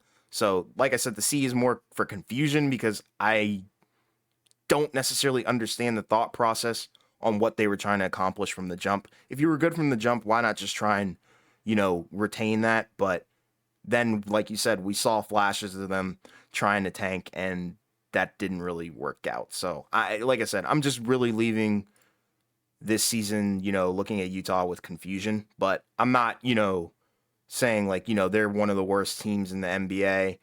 They're going to be bad for, X amount of years or anything like that. It's nowhere near, I think, as big of a failure as, Dallas, because if you look at Dallas, the record, it was like 38 and 44. And then Utah Wasn't was it? Yeah, Dallas wasn't much better than Utah, but exactly. Utah, Luca. So That's my point. So like, if you're looking at that from that perspective, you can be like, okay, I mean, the season's not, a complete loss. So I do understand, you giving them a B, but I'm gonna give them a C, mainly because I just don't understand it. yeah, it definitely was a weird case because Yeah, they were they were really good to start the season, but I feel like that start was probably better than what they really were. sure. Um, Again, maybe they could make a play in spot. It would be tough, but they do have some talent. Hmm. But it also feels like, I don't know. But But they are so coming they're off the trade too, so I get it. yeah, exactly. Portland between a C and a D. I actually gave them a C only Okay, because they got a top 3 draft pick. sure. If they didn't get a top 3 draft pick, I would have given them a D. Not a whole lot of great aspects from the season. I mean, Lillard, I had a great regular season. They did shut him down early because they were trying to tank. Hmm. Simons played really well. Right. So he seems like a guy, even though it sounds like they may trade him, but regardless, he showed he's a really good player. Shaden Sharp had a great rookie season. I'm out of Kentucky, right? That was the guy that they picked in the draft. Hmm. Um, didn't play in the summer league too much because he got hurt. Yeah. But in his rookie season, he was awesome. So that's a bright spot. But outside of that, right? Jeremy Grant, he was fine, right? But then you're kind of in a weird spot where it's like, do we really want to pay him, a decent amount of money on a long term deal? Because it seems like he's looking for big money Yeah. on his next contract, as well as a relatively significant role. And I just don't feel like he's in that tier of player where he should be doing that. But I mean, obviously, you go get your money. I just mean I don't feel like he's in the tier of Yeah. Yeah. guys where it's like, do I I want him to be my second best player? I understand. Um, so in regards to all of that, like I said, it's probably generous, but again, I can't give them higher than a C because again, Lillard is, one of the better players in the NBA, so you need to be competing with him while he's there. But again, kind of like what you sort of said with Utah, if you're going to lose, if you're not going to be good, you might as well try to get that pick, not that you're advocating for tanking, right? Right. But again, if you get the pick, right, then it's kind of worth it. So they got a top 3 pick. So they've at least, you know, put themselves in the conversation of, hey, we can either trade, which I wouldn't do. You can trade the pick and get somebody, to help Dame, I guess, right now, or you have the flexibility, of drafting a guy, right, and you're, a lock for, one of the top, guys outside of Wembanyama, right? You could get either Miller or you could get Scoot Henderson, Hmm. right? And so again, right, like that's not a bad scenario to be in, right? Obviously, they're still in that no man's land area, um, but for me, I only give them a C because they got a top 3 pick. If it Okay. was 4 or lower, then I would have given them a D. Okay. Well, I'm gonna give them a D, and I really wanted to give them an F, but it's the same reasoning as you. Um, if they didn't get that top 3 pick, then yeah, they would have been an F for me. But the reason they're a D is mainly just because once again, Lillard had a great season, but out of the playoffs. So it's like, I mean, is that really a win? Not in my book. I feel like we've seen Portland be in the playoffs before. And, we thought that not necessarily they could win a championship, but we thought that they could go far just due to the fact that you have Dame Lillard. I feel like he's one of the better point guards in the league for sure. We're big fans of Dame, but I think it's a mismanagement, mistreatment of his career entirely. But at the same time, they both have both in terms of Portland and Dame, they have a good working relationship.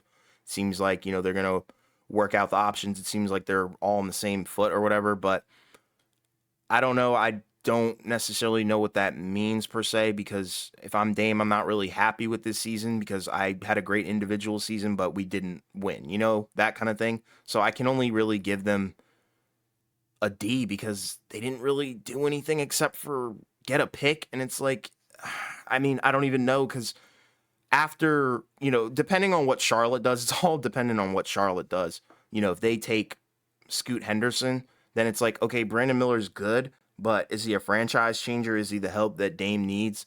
Not necessarily. The Thompson twins are a gamble, so it's like, it's kind of rough. So they're kind of stuck, like you said, in no man's land still. So that's kind of why I'm giving them a D. Not really improvement from last season, to be honest. So I don't know. It's just rough. So I'm just sticking with a D. Houston, that's actually a team I'm giving a D. Okay. Um, now, because again, going into the season, right, we knew they were going to be bad. We knew they Yeah. were going to tank. We knew they were Yeah. going to lose. Yeah. Um, Not a whole lot of bright spots. I guess Jalen Green, okay, right. It seems like he's kind of like a volume scorer. Right. Um, right. Shengun had a pretty solid second year, right. Mm-hmm. But again, kind of an up and down scenario, and maybe that also kind of speaks to kind of also the issues in terms of the coaching. Sure.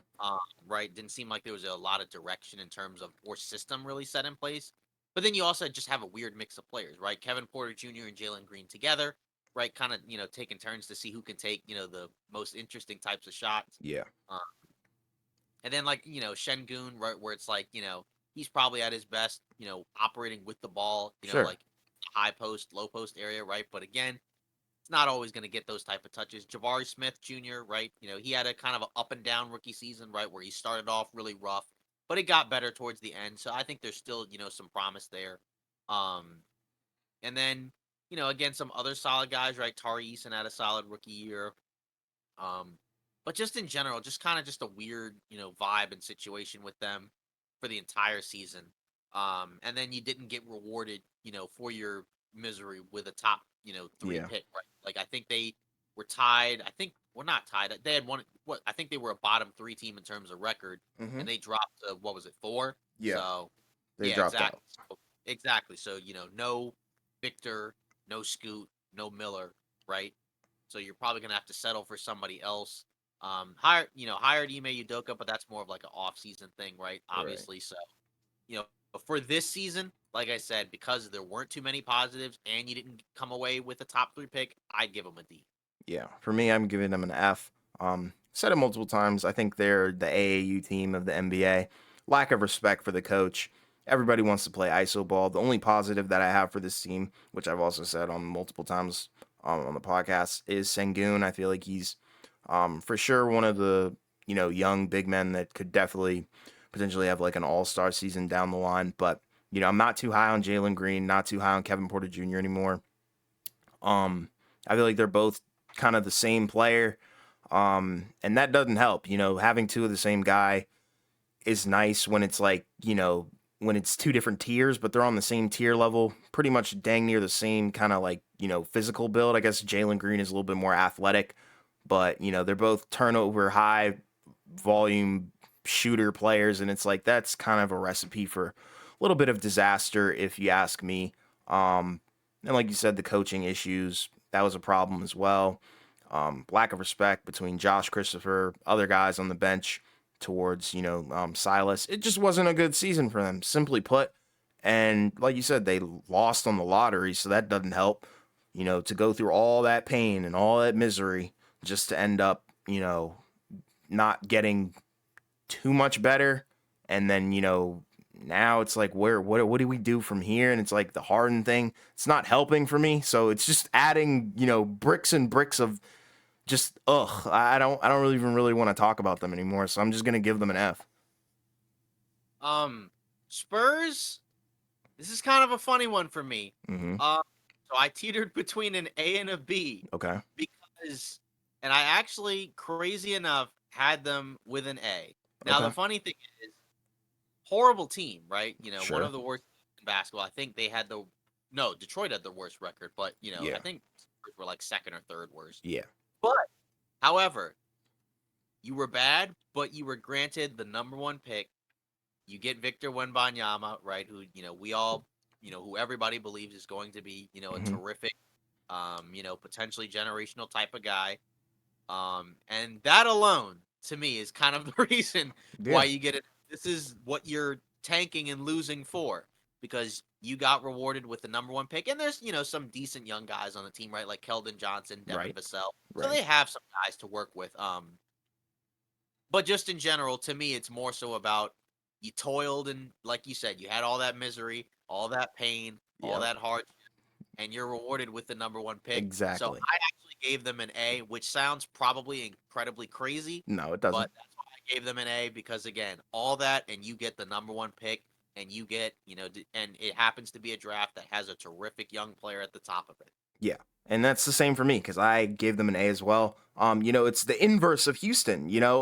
They suffered and toiled and got nothing out of it. Nothing of equal value. It's all about equivalent exchange.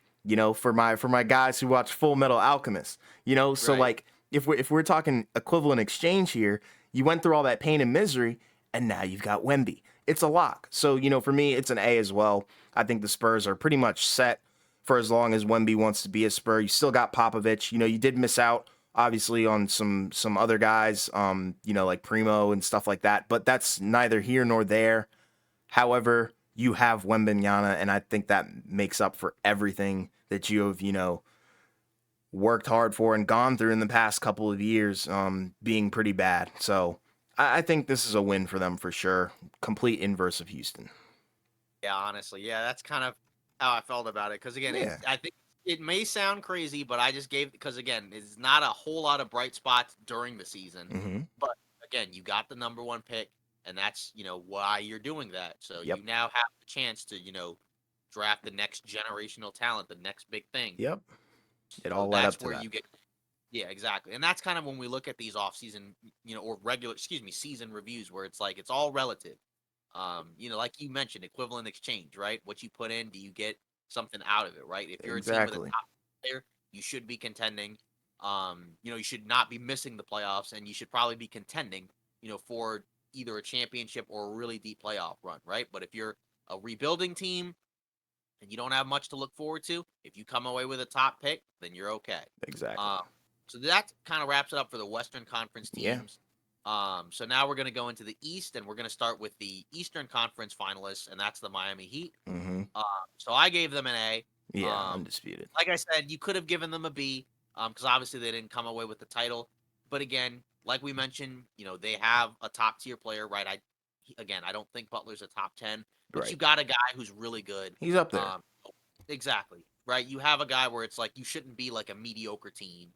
Um, with him, and a decent supporting cast. It's not a great supporting cast, obviously, right? But you got to the NBA Finals, so you pretty much maximized what you could have gotten out of that roster. Sure.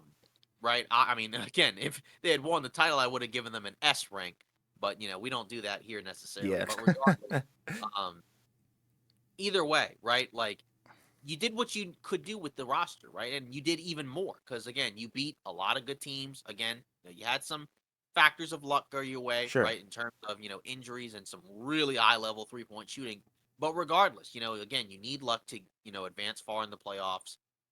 You didn't win the title, but again, this was probably about as good as you could have expected. Probably better, honestly. Right, Spoelstra, obviously, one of the top coaches in the game, right? He's already established himself as that anyways, and has more than continued to establish himself with this run as well. Right. Butler has kind of elevated himself, to that upper tier, even though again, not a great finals performance, right? But still, he's a guy that you always have to, take into account for when it's playoff time. Yeah. Even if he did come up short. Yeah. But regardless, and there's still room to grow. But obviously, in terms of this season, just as a whole, like I said, I give them an A because Yeah. again, they weren't really supposed to be here. even though again they went to the Eastern Conference Finals last year. Um, and again, if they were like a 2 seed, I would have still given them an A for getting to the finals. Sure. Just I don't look at them as a team that should be winning the title. But regardless, right? Even more so as an 8 seed, that's a lot of success to have over the course of the postseason. So, like I said, easy 8 for me. Yeah, for me, once again, easy A. Their path to get here is what really, or to get to the finals, is what really set them apart for me. Um, Roster wise, I'm not too impressed, but overall season wise, yeah, I'm impressed because, like you said, they're the 8 seed. Nobody expected them to really be there. Dark horse Cinderella. The mojo did run out, but at the same time, that's not necessarily, you know, something you can really hold against them because it was an 8 seed versus a 1 seed. And it just goes to show you how weak the East is. And I think, they did their job correctly. So I think they've shed a light on something that needs to be talked about more so often. And, for that, I give them an A because I feel like the future is definitely bright. Definitely a lot of room for improvement. I think, coaching wise, I think they've hit their ceiling. Players wise, they potentially hit their ceiling unless they can grab some free agents or make some trades, move some other guys around. But nonetheless, like I said, a season for them because just simply because they got to the finals and the path that they took was a hardship run. So Yeah.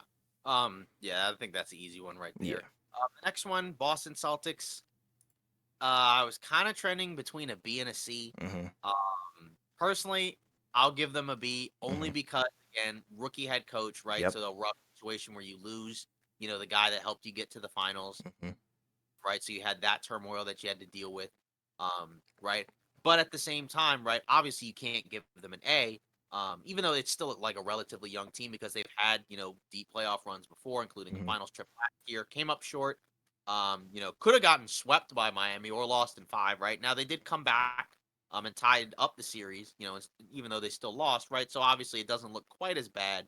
Um, but clearly, over the course of the season, there were a lot of issues with the roster, and I feel like people probably just kind of pushed it aside just because they went to the finals the year before. Sure. Um, but still, right? Like obviously Tatum and Brown, that's a terrific duo. Even though they came up short against Miami, right? You don't break it up; it's still really good. You're gonna have to pay a lot of money to keep them together, and that's kind of something to think about and factor in as well, right? Like what is the ceiling Hmm. potentially with those two guys when you're probably not going to be able to add much more. Um, Missoula, right? Again, as a rookie head coach, I guess you can argue he underperformed, but at the same time, right? Most rookie head coaches don't normally get that far, anyways. And again, considering the situation he was kind of thrust into, again, I think that was an okay job, right? It could have been better, right? Because there were definitely some issues and blind spots there. But regardless, like I said, I'm willing to give them a B just because, again, you don't normally just lose your coach in the middle of the offseason, to a situation like that, and then you have to completely replace him, Yeah. and just overhaul the coaching staff in general. So that's tough. But obviously, I can't give them any higher than a B, right? Because again, Tatum's one of the top 10 players in the league, right? So you should be a team that should be contending for the title, right? They went to the finals last year and you came up short, so I definitely can't give them an A. But I also, like I said, yeah, I'm okay with giving them a B just because of the coaching thing, right? Like if Udoka was on the roster and something similar to this happened, right, where they lose in the conference finals to the Heat like that, it's a C. Right. Um, but given the coaching thing, like I said, I'm willing to give them a B. But if somebody, like I said, if somebody wants to give them a C, like I'm not gonna completely disagree. But Right. I think the coaching thing takes, factors in. Yeah, for me it's a B as well. Mainly due to the fact that they did have a really good regular season. I enjoyed it. I thought they were really strong. I thought earlier in the regular season I thought they were a little bit better. Towards the end, not so much. That kind of raised some concerns. I thought they were going to get eliminated earlier by the Hawks. Pre playoffs in general. I thought they could get bounced in the first round just because I didn't like the confidence that they and the cadence they were walking with. But nonetheless, I thought their almost comeback against Miami was pretty significant. I think that is something that people need to talk about a little bit more in terms of the fact that they almost did it, not the fact that they didn't do it. And that might be a little bit of bias because Tatum is one of my favorite players currently. So just to throw that out there, but overall, I think this was a good season. It could have been better, not great. Definitely fell short of their expectations for sure. I think they wanted to be back in the finals. They said they were going to be back in the finals. And they definitely did not get there. And to go out to Miami is kind of sad. So personally, I really want to give them a B, but I might have to switch to a C now that I'm thinking about it. So I think I might switch to a C, just mainly due to the fact that they did lose to Miami and, that Cinderella mojo. I think that's kind of inexcusable with a team like Boston, where you have, Tatum and Brown, which is, arguably one of the better, if not the best duo in the East, which is kind of, rough if you're a Celtics fan, in my opinion. So I'm gonna go with C. I'm switching my answer to C. And with the coaching as well, you mainly talked about that, so I don't think I really need to say much more about that. Coaching definitely did not help. Rookie mistakes for sure, lack of diversity, lack of what's the word? Kind of like, I guess, like pizzazz. Adjustments. Yeah, adjustments, like where it's like, the coaches fight a battle with the coaches, and you can kind of see he was losing them in the majority of the matchups that they had. But there's room for improvement. And there definitely needs to be some improvements on the roster for sure. So I'm gonna go with a C.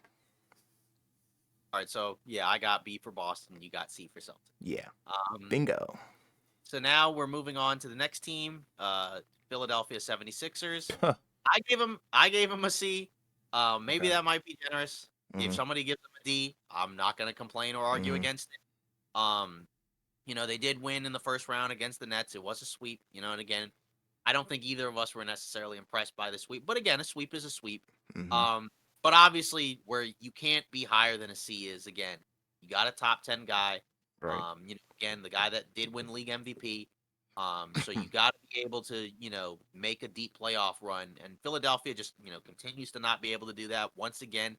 And this time it was even, more frustrating, if you're, looking for Philly to advance because again, you had that lead, you were up 3-2 in the second round.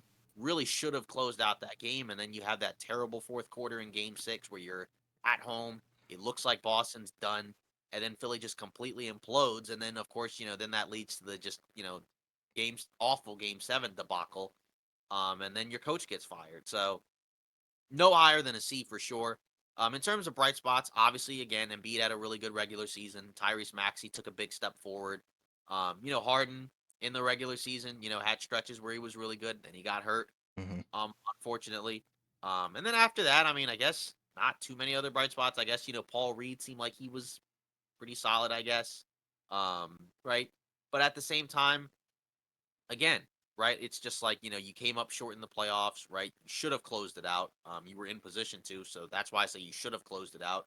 I guess they did semi better than I thought because I didn't expect them to beat Boston, and I definitely didn't really expect it to go 7. Right. I thought they would give them, a fight, but still, I still thought Boston would win the series.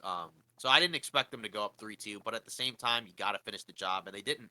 So, I can't give them any higher than a C. And again, it's kind of a weird position, right? Because again, they hired a new coach. That maybe that helps. I guess Nick Nurse is an upgrade from Doc Rivers, but you Mm-hmm. still also have some other roster questions, right? Harden's a free agent. Leave? Does he go? Or does he leave? Does he stay?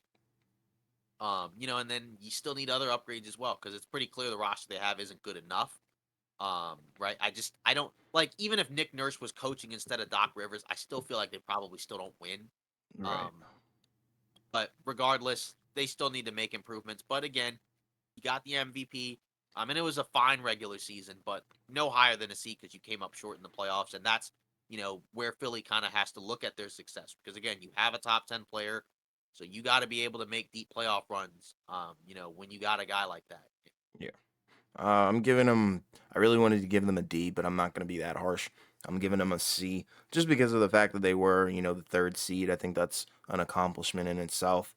Um, and for a team that I wasn't really high on, considering their roster, I didn't think it was very deep. I didn't think it was very structured very well. Like you said, there were some guys that took some leaps, like Tyrese Maxey for sure. There's some question marks like Tobias Harris.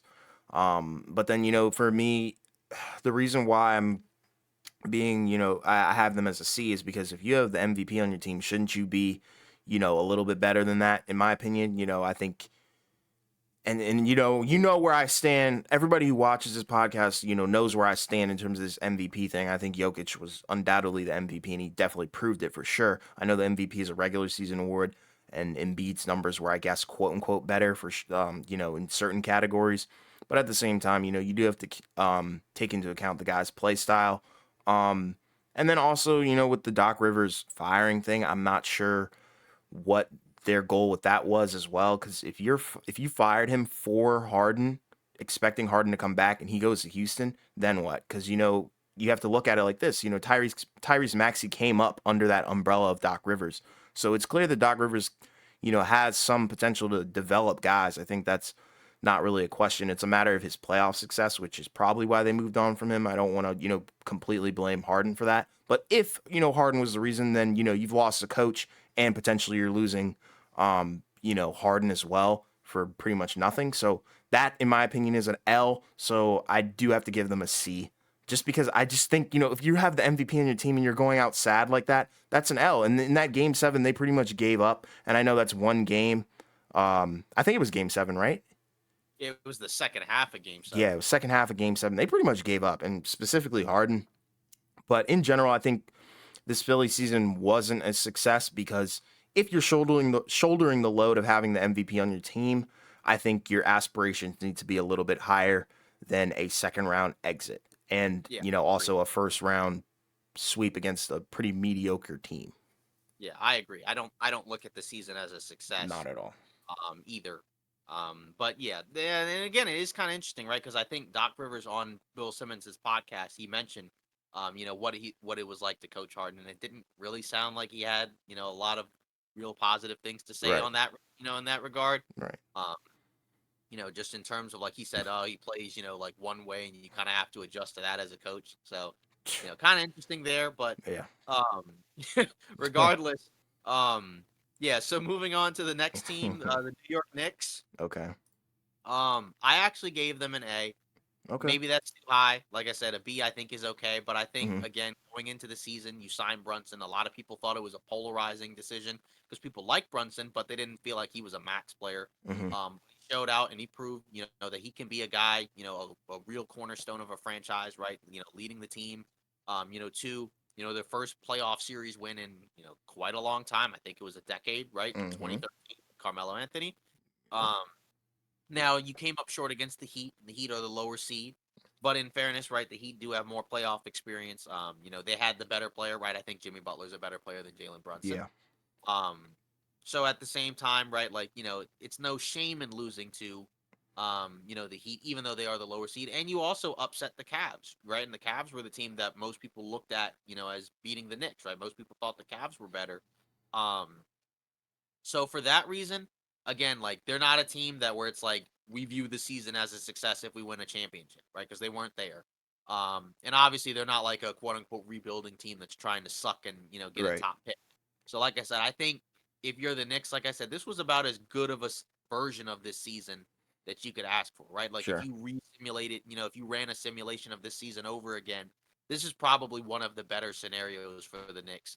Outside of like if you beat the Miami Heat and got to the Right. conference final. So like I said, for me, I'm gonna give them an A. In terms of the upside, right? Obviously, we have some questions about like, maybe Julius Randle, Right. how does he fit in there? RJ Barrett seems like he was, pretty solid for the Knicks. Obviously didn't do great towards the end of the Heat series, right? Right. But still at the same time, he showed he's a pretty solid piece. Um, quickly didn't do much in the playoffs, right? But really valuable for them in the regular season. Other guys, right? Quentin Grimes, Mitchell Robinson, right? So some interesting, solid pieces there. To continue to build on, right?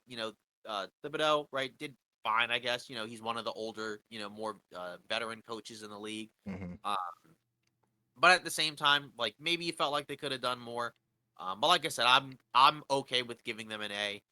Just because again, I didn't expect them, to have this level of success during the season, and I don't view them as a team where, like, say Philly, right, where like if you don't, at least make it to the conference finals, I think that's kind of like a failure because you Hmm. have a top 10 player that's like you said an MVP guy.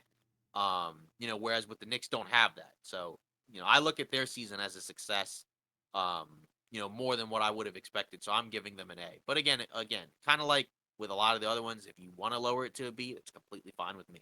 And that's exactly what I did. I gave them a B. And I feel like this was a good gauging season for them, if that kind of makes sense. They figured out their floor and they definitely, figured out their ceiling for sure. When they came up against Miami, they kind of realized, okay, we don't have a player that, can turn the tide of a game like Jimmy Butler. And I think that's the kind of thing that they're missing. And I feel like you can get that if you move Julius Randle per se. But that's neither here nor there. But in terms of their season, I liked what they accomplished. They accomplished a lot. But like I said, I think they figured out their floor and their ceiling with Thibodeau at the helm for sure. He's turned it around. Brunson, I think, is the main guy that you have to credit that to. He had a phenomenal season and a great postseason as well. So, he proved his worth. And I think, if you're a Knicks fan, I think, the future is really bright. And like I said, now your potential and that you can, be a playoff team every year as long as you're consistent through the regular season. And I thought they had a phenomenal regular season, but I would have preferred them to do a little bit better in the postseason. I would have preferred them to beat Miami. Honestly, I think they should have, could have, um, and can in the future. But that's why I kind of have to give them a B because I feel like their postseason somewhat offsets their regular season. Um, yeah, I agree. So moving on to the Cavs, I gave them a B, Okay. trending between a B and a C. Hmm. Obviously, like you said, for a lot of these teams, a terrific regular season, right? Yeah. Winning over 50 games, making the playoffs, for the first time, without LeBron, and well, they've never done it without LeBron until this season. Right. I guess other than before they drafted him. Hmm. So obviously, post LeBron, your most successful season. You trade for Donovan Mitchell, make a big splash, right? In a move that I think a lot of people didn't necessarily expect. The Cavs were kind of rumored as a team that could try to trade for him, but they were almost kind of positioned as a team where like they're out of the deal because it Hmm. felt like he was going to go to New York. But he went to Cleveland. Obviously, some decent bright sides, right? Or bright spots, bright points, whatever you want to call them. You got Garland and Mitchell, right? That's a terrific backcourt, Hmm. right? Both guys still relatively young. Um, right? Mitchell getting ready to enter his prime, whereas Garland isn't there yet, but he's improving every year. Um, Mobley and Allen, right? That's a pretty solid front court. Mobley, I think, had a pretty good regular season in his Hmm. second year, right? Struggled in the playoffs. Right, more so because again, offensively, he's still kind of raw a little bit, right? Yes. And around the basket, fine, right? But got to improve as a jump shooter if he's going to play next to Jared Allen. Um, but still, right? Those are solid pieces. And then after that, right? Not a whole lot else, right? Okoro was okay, right? But again, like you feel like you'd like to have a bigger wing that's more inclined, like to be like an outside shooter versus Okoro who feels more like a slasher. All right. Uh, right? No other real wings to speak of. Karis LeVert, right? He was okay for them as a pickup at the deadline, right? But again, you needed a little bit more than that. Rubio was a guy who was pretty good for them the year before he tore his ACL, right? But didn't really do a whole lot for them this year. Um, they definitely made a mistake with Love in terms of buying him out and just letting him go to the Heat, and he was a guy that was a big part of their finals run. So that was definitely a big mistake. And then, not really having, and again, yeah, not really having any other backup bigs or wings, and that hurt them in the playoffs. So a great regular season, that was kind of in a way, sort of, I don't want to say negated at all. But again, obviously the playoffs weren't great because they were expected to beat New York. Most Hmm. people thought they were the better team. So I definitely can't give them any higher than a B. But I Okay. also look at it from the perspective of you still had a great season regardless because again you hadn't made the playoffs at all in the post LeBron era. You hadn't really been close for the most part, Hmm. and now you have a young team that has a lot of upside that you can kind of continue to grow and build on. Yeah. uh, Again, if they had beaten the Knicks, I would have given them maybe like an A. But because they lost in the first round, I can't give them an A. I'll settle for a B. And I feel like a C is a little bit low just because I still feel like it was a good season for them. Yeah. But regardless, again, I think if you're the Cavs, obviously the early playoff exit leaves kind of a sour taste in your mouth. Sure. But I still think there's a lot to look forward to if you're, a Cavs fan or, just in general from the team. Just because, again, you got a young team that should be improving every year. Yeah. For me, I want to throw this out there. I'm a little bit biased because Darius Garland and Donovan Mitchell, that's my favorite backcourt in the NBA currently. Um, but I'm going to give them a B as well. Mainly due to the fact that, like, they had a good season, I think, regular season, but I think the postseason was a wake up call. Um, you know, they got kind of out hustled, out gritted. I think that's the thing that this team is lacking is grit. I think New York is a team that has some grit to it. So I feel like, maybe with, I don't want to say a different coach, but maybe a different coaching style, maybe a change up, some more adjustments, a better roster. I think this team has a lot to look forward to. And they proved their worth, I think, in the regular season, but in the postseason, like you said, they kind of fell flat against New York. We picked them beating New York actually, but they didn't live up to the hype. I'm not going to say they were overhyped, but I think there was a lot of pressure on them to be really good. Even though they're still a fairly young team, in terms of pieces that need to be chiseled and honed, like Darius Garland. I think some aspects of his game, specifically his shot selection, and in terms of when he wants to shoot, I think that needs to be developed. And then Evan Mobley, the consistency and that stretch big factor, I don't think is there yet. And then you have Jared Allen, who kind of got out hustled, and then Donovan Mitchell, who's may or may not be regretting, going to the Cavs, but it is what it is. I'm not sure if he had a huge say in that. But I do want to give them a B. I really want to give them an A, but that postseason performance was kind of rough, so that's kind of what sets them apart Yeah, to a that's B. kind of where I land. Yeah, Yeah, where I'm just like I can't give them an A because the exactly. way the playoffs went, but I Yeah, can give them a B because you still had a really good regular season. exactly. Um, Next up, the Hawks. Perfectly average team, Mhm. not really in a good way though. Mhm. So I kind of give them a C Mhm. for being very average. This was a team that I feel like coming in was looked at as should have being better. Should have been better than what they were. 5 Uh, seed. yeah, exactly. But they ended up being what, a 7 seed. Mhm. Really, they were an 8 seed, and then they won that play-in game. But Yeah. not a whole lot of bright spots, right? Trey Young didn't have a great regular season. Obviously, we also had started to hear rumors about Atlanta being potentially okay with completely, tearing apart the roster. So that doesn't really, say a lot of positive aspects Mhm. about him, in Atlanta right now.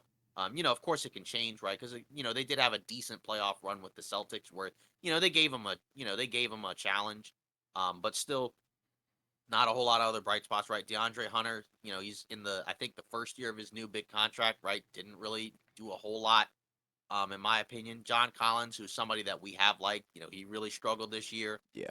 Really took a step back. And I feel like his value right now is probably pretty low, It's gone. around the league. Um, and then after that, you had a few decent, young players, right? AJ Griffin, right? He was fine. Jalen Johnson, I think, yeah, he was fine. Right, both guys out of Duke, right?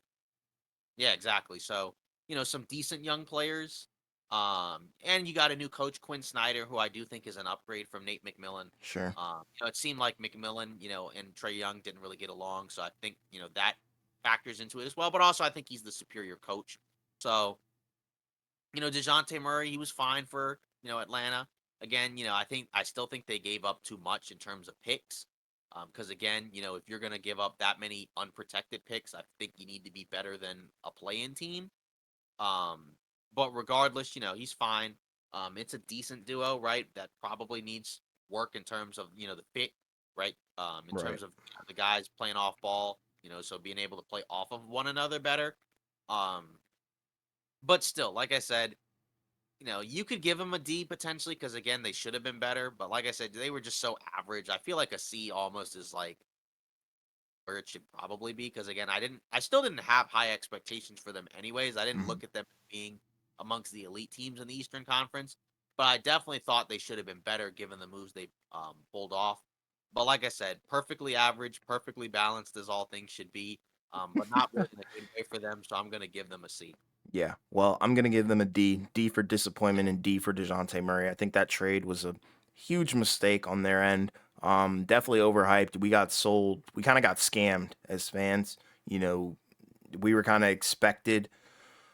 We were expecting them to be, like you said, in that 5 seed range, and they ended up being a seventh, eighth seed, which is not a good look in my opinion, especially if you have a guy like Trey Young. Nonetheless, he did have a down season, but you would expect a guy like DeJounte Murray to pick up his slack, which I don't think he did in the best way possible. I think he did somewhat, but not in a winning way. Um, and there's just so many questions that I have with the roster, like John Collins.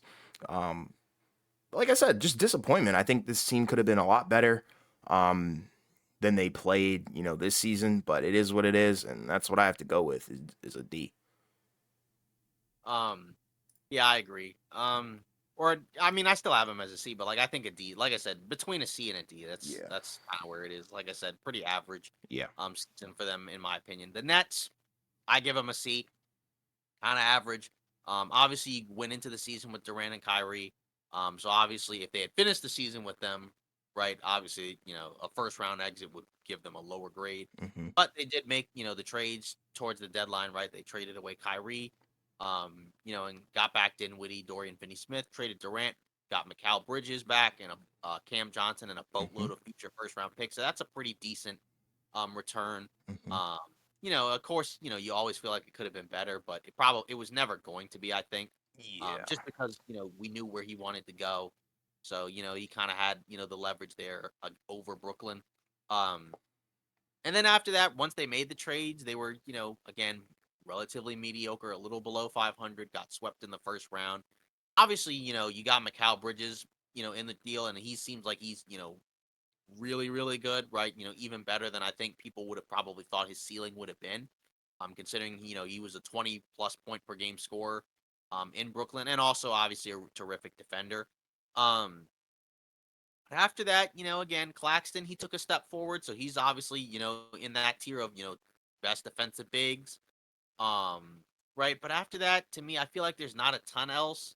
Again, you got Cam Johnson, right? Some other okay pieces, right? Jock Vaughn, did a decent job with the team. After kind of the issues that they had with the previous roster and the coaching staff, with Nash and everyone else involved. But again, after that, like I said, I don't feel like I can give them much higher than a C. If you feel like that the trade was pretty good, which I think it was, you can give them a B if you want. But just in terms of like where they finished, again, I just feel like pretty average to me. So I'd give them a C. But again, if somebody wants to give them a B because of the future aspects with the trade, that's okay. But like I said, I'm okay with a C because again, you made the playoffs, you got swept, not really a whole lot of eventful things there. So that's kind of how I look at it. But again, um, because of the trade, I think it still ended up being better than you would have expected. But like I said, I just think it was just kind of average in my opinion. Yeah, for me, it's a C. I think, for everything that they lost, they gained. So it's like it kind of offsets, you know what I mean? So it's like, you did lose Kyrie, but you got something back. You did lose KD, you got something back. But at the same time, I also want to give them a D as well because what the heck is going on with Ben Simmons, you know? We don't know what the deal Yeah, is with him. I completely forgot about Yeah, that. yeah, that's what I'm saying. It's really forgettable. Like they had a pretty forgettable season in terms of what they accomplished as a squad, but in terms of what they gained and gave away, I mean, it kind of offsets each other. So it's like that's kind of where I am. I'm kind of in the middle. Like, it was pretty much average. They finished with the average record, had a pretty poor playoff performance. Obviously they didn't have Kevin Durant and Kyrie Irving, but that record, honestly, in my opinion, was built off of their backs. So it's like I can't really credit that squad for having that record because it was built off of guys who aren't there anymore. So that's where I stand. The current roster is interesting. I think they have some bright spots. They have some tradable guys that they can maybe get some more picks for. And build up that future rebuild kind of stuff. But like I said, Ben Simmons still being there is kind of a question mark for me. So it's really between a C and a D, but I'm gonna give him a C. Yeah, the Ben Simmons factor definitely is strange. Apparently, he's been working out in the off season, so hopefully he can kind of get back to what he Yeah, was because it's just been a really rough, last couple of seasons for he him. was fun to watch in Philly, man. Yeah, I exactly. thought. So hopefully he can get back to that point. But yeah, I guess that also kind of factors in as well. Because, like I said, I didn't even think about that because Yeah, it wasn't really that eventful for him. But we'll see going exactly. forward. See what the main focus is on this season. Um, so moving on, the Bucks. I went between a C and a D, but I'm like, honestly, I got to give you a D. Okay. Um, in the regards to you were the number one seed, you had the best record in the NBA. You had, in most people's eyes, the best player. Maybe that's changed now considering what happened this postseason. Hmm. Um, but then you come up short. You lose in the first round. I know they had injuries. Right? Obviously, Giannis was hurt. Middleton was banged up for most of the year and wasn't himself. But still, right? You just losing in the first round in five to Milwaukee, to Miami, and the way they did in terms of having multiple games where they had big fourth quarter leads and just going long stretches where they just couldn't do anything right. To me, that's just rough. Like that could have been avoided, I think. Yeah. Um, right, and obviously, clearly they thought it was not a great season as well because they fired Budenholzer and replaced him. So for me personally, like what? Sorry, just keep going. Yeah, so for me personally, like I said, I think I have to kind of give them a D, just Yeah. because again, I think you have the best record, you have a top, tier player, and again, in many people's eyes, the best player. You got to be better than a first round exit. So for me, I'm giving them a D because again, like that's to me kind of in a way unacceptable, even with the injuries. Like I said, I was kind of teetering between a C and a D, and I had him as a C, but Right. I'm like, I think I got to give you a D. Yeah. Um, the reason why I was laughing is because I literally farted while you were talking about it. So sorry about that. But Probably the 25 to 35-year-old audience then, so let's probably cut that out. yeah. But yeah. Anyways, for me, this is the way I'm gonna approach the Bucks. I think this is a logical way to approach it. All right. So I think they had a regular season, right? Which I Yep, think is a good thing because they were the number one seed in the East. They and proved then that they they were, huh? and in the NBA. Exactly. So it's like, they had the best record. So I have to give them an A for a regular season, but for the postseason, absolute F. Biggest L ever. I do understand Giannis did get hurt. He can't control that. Middleton wasn't the same, but at the same time they won without him. So I think, an A and an F combined, I think that equals a C. So I'm going to give them a C. Um not an absolute failure. You know how I stand on that. We had a little bit of a back and forth about that when they first got eliminated. I don't think it's a absolute failure because at the same time, they prove they can win in the regular season without Middleton. And I think, that might be a signal that they're willing to move on from him. They got what they needed out of him. As bad as that sounds, they won a championship with him and he produced in that finals, I think. So I think, he's run his course there, but yeah, in general, I think this season is a C because at the end of the day, they're still going to be, back and stronger, I think, next season. But, in general, this postseason was god awful. That was really bad to watch. And I know they made so many people lose money, so I just feel bad for the Bucks in general. So it's just I don't know. F postseason, A regular season equals C overall. Yeah, you could get. Yeah, I mean, you could give the Milwaukee Bucks B for bad, but like I said, I'm giving them a D. Yeah, Um, exactly. Chicago Bulls, another team that starts with the letter B, so I'm gonna give them a D as well. Um, Not really many positives from the season. Obviously, a lot of other things outside of their control, right? You got Lonzo who had, a lot of issues in terms of, his injuries, which is just really unfortunate. Um, because when he was out there and playing, he was really good. Yeah. For the Bulls. Levine seemed like he kind of had an up and down year. Seems like a lot of people have sort of, some questions as to like whether or not he can really be the guy Yeah. on one of these types of teams, which I don't feel like was the case necessarily last season. But again, Right. a lot of, change in terms of the roster with the injuries. DeRozan, right, fine, right, not quite as good as the year before, but again, he is a little bit older, so you kind of expect a little bit of a drop off, just a little bit. And then Vucevic, right, okay. But I just have no idea what the direction of this team is Yeah. personally. And I have no idea what they were trying to do this season. I mean, again, you were in a rough spot with the Lonzo injury, but you were kind of competing, but also not good enough to compete. Right. Um, and it kind of just ended in, you're a playing team, you lost in the play-in to Miami, and then you don't even have your pick. It goes to Orlando. So I just think like it's not really good enough to me. It's So I not. just feel like you got to give him a D. Yeah, I'm in the same boat as you. It's disappointing. D for disappointment. Levine, I feel like we've kind of seen the best that he can do, and it's like that may not be enough to be on a championship contending team. Honestly, he may never win a ring. Um, being the number one guy, so that's unfortunate. DeRozan, like you said, he's up in age. That's kind of rough as well. Vucevic, he's kind of mid in my opinion, and then the whole Lonzo thing that doesn't help. So it's just been like building block after building block after building block of just disappointment. So I think that's right to say. They do have some young guys, but even then, those young guys haven't really turned out to be what they thought they were going to be. Like Kobe White, I think he's a good player, but he's not great. He could be better. And that's definitely not what I don't think they had in mind when they drafted him. I think, they kind of wanted somebody to take over the reins. And then Lonzo stepped in, of course. But, without Lonzo, that's kind of a rough situation. So it's like, what do we do? And, do you blow it up or do you try and, run it back and, potentially be even worse? So I don't know what the deal is in Chicago. It's unfortunate, but yeah, D. Yeah. Not a whole lot of positives for that No, one. Maybe kind of one of the toughest positions to be in, exactly. as a GM or front office person, just because, again, it's just what is the out? Because, even with some of these other bad teams, you feel like there's at least some type of positive or some type of out, but I just don't know what that is for Chicago.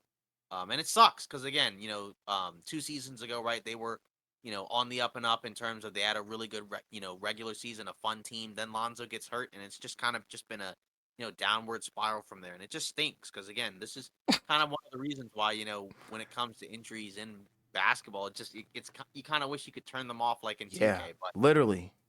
It's really yeah, sad, man. unfortunately, it's not really And a the whole reason lot. why I laughed is because you said it stinks, not because Lonzo got hurt, obviously. Yeah, no, I know it's all fine. Yeah. Um, it's kind of a weird trend where I feel like in the Eastern Conference, I feel like this is where a lot of my lower grades are, which, like you said, I think kind of speaks to The East where is the weak. conference is as a whole. Um, when a lot of people felt like the Eastern Conference was the stronger conference earlier in the year. hmm So we're going to the Raptors, hmm the land of Drake, the six.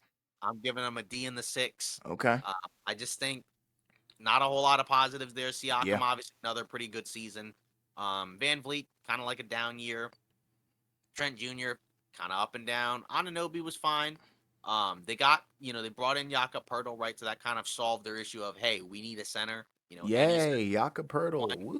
and again, he's fine. Yeah. But in general, not a whole lot of other positives. There are other super young guys, right? Yeah, just I mean, you have some decent guys, right? I like the guard, 6'7", what is it, Delano? What is his name? Oh crap. I think it is Delano, is it? Exactly. But Christian Koloko, as a center, young center, okay. Precious Achua, hmm you know, I mean, like again, decent guys, right? But again, not a whole lot of great building blocks. And again, it's another scenario where I don't know the direction of this team. Clearly, I feel like I think now their direction is probably headed towards a rebuild. hmm Talking about now when we're looking at the off season, but during the Sure. regular season, I don't know what they were trying to do. Yeah. Um, but they fired their coach, so clearly that didn't work out. Yeah. So my guess Dude, we're is that just hating. yeah. So my guess is that I feel like they're probably headed towards some type of maybe not complete total rebuild, but it feels like Van Vliet might be gone. Yeah. Trent Jr. It feels like he might be gone. So maybe they stick with Siakam and Scotty Barnes. I forgot to mention him. True. Where he had kind of like a down year compared to his rookie year. And again, that happens with young guys where their development isn't always linear. Sometimes All it can be right. kind of up and down. But just not a whole lot of positives for me from Toronto. And again, they were in the play-in and got bounced, in the play-in to the lower seed. Um, and again, like it's just I don't know. Like I said, I feel like I would give them a D. I mean, I guess they got a lottery pick, but again, even then, like I think it was the 13th pick, so just not a whole lot of positives from them for me personally. Yeah. I have to give them a D. It's kind of like I'm kind of realizing the limitations of this roster. It's not very good. It's not very high. They're missing that one star. If you know what I mean. Like if we rewind it, you know, they had what Siakam, Van Vliet, Kawhi. When they won that championship. Lowry. Yeah, Lowry. So it's like Oh God, that was a really good team. yeah. So like they had like some pieces. Now it's kind of like they're just a shell of themselves, and it's like they need a star and something else. And I don't know if that's going to be able to happen, with Van Vliet testing free agency. I don't think they're probably going to bring him back on on the money that he wants. Then Scotty Barnes had a really bad year, I think. in comparison to his rookie year. It's just rough, and then it sounds like we're hating, but we're not hating. We're just kind of speaking the truth. You know Like this was a team that I thought was I thought would be better because they exactly. had a really good season, relative to what they were last year. Sure. Where they were almost a 50-win team, Right. and then, and again they lost in the first round, but still, it was a solid team that you thought might get better, right? Scotty Barnes Exactly. thought he's going to get better. Other guys would, maybe stay the same or be a little bit better, but they didn't. They regressed hard. They regressed and they regressed hard. So not a lot of positives to me for them. Yeah, and it's like, in regards to their season, we do also have to look at their previous season and the future because this season is a reflection of their previous season. And also, it tells us what could potentially happen in the next season. So there's not a lot to look forward to, honestly.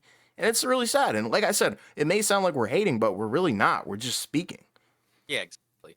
Um, Pacers, Hmm. my first non-CD in a little bit. Hmm. I'm giving them a B. Okay. Again, it was kind of weird, interesting how they started off the season looking like a playoff team. Sure. Halliburton was awesome. Turner, it seemed like had a major bounce back year after kind of some up and down years, but I think a lot of people were starting to kind of be out on him. Hmm. And again, Benedict Mathurin, really good rookie year. Andrew Nemhart, right? Also solid rookie year. So a lot of interesting pieces, right? Kind of a interesting mix of, some really solid young guys and some other guys kind of like in the middle point of their careers. Yeah. Um, but at the same time, like I said, then they had the issue with the injuries, and then they started losing a ton of games, but they kind of in a way got where they wanted, where it's like, you saw some positives with their young guys, and then they still kind of come away with a decent draft pick. I think they're seventh in the draft. So Yeah. obviously you would have liked for them to be a little bit higher, right? Because in the offseason, right, they had the rumors of the Buddy Healed Miles Turner deal. Right. Probably would have dropped them, to like a closer. But at the same time, I didn't really expect them to really be worse Right. necessarily than those bottom five teams. Like I expected them to be bad, but I didn't expect them to be as bad as like Houston, Detroit, Right.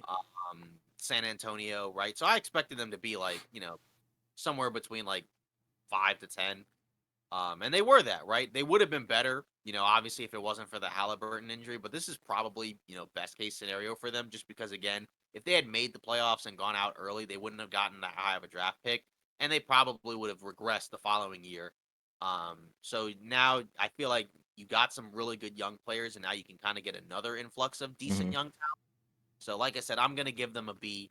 Um, just because again, you have some good bright spots with Halliburton and Matherin, and you have a little bit of flexibility, there, to move some of these other veterans, for other guys, and you got a decent draft pick. Again, not the best you could have gotten, but fine enough. Where, like I said, I'm willing to give them a B, Yeah. in my opinion. Yeah. I'm giving them a C. A C. I was impressed. I definitely was impressed with Halliburton. I think he's taken that leap. Um, and I'm not gonna say the Shea level leap, but kind of like that tier below it, where it's like, okay, in a couple of years he's probably gonna be really, really, really, really good. And then like you said, Miles Turner, I thought he had a huge bounce back considering all the rumors surrounding him. As a team, I do have to give them a C just because of where they landed, but to their credit, it could have been much worse, which is why I'm not giving them a D or an F or anything like that. They were towards the bottom of the East, but like you said, you know not coming out of the basement, but they're on the first floor. They were the 11th seed, so that's kind of where I have to give them the C. They missed the playoffs, but at the same time, it could have been much worse for them. Yeah, moving on. A team that I am gonna give a D to, and Uh I feel like this probably might be a little bit mean, but huh. your Washington Wizards. Oh, it's not mean at all. Yeah, so I'm gonna have Continue. to So I'm gonna so I'm gonna have to give them a D. Okay. Um, Obviously, we know going into the season, right? Again, it was kind of a similar situation to some of these other teams where we're like, all right, what's the goal? What's the direction? Right. Where you got Kuz, you got Beal, you got Porzingis, right? So you have a quote unquote big three. But at the same time, how good is that big three? Now, Right. in terms of the stats, right? I think they were, a relatively positive team when all three guys played. So, they're fine. That's fine. But again, like how good is it really?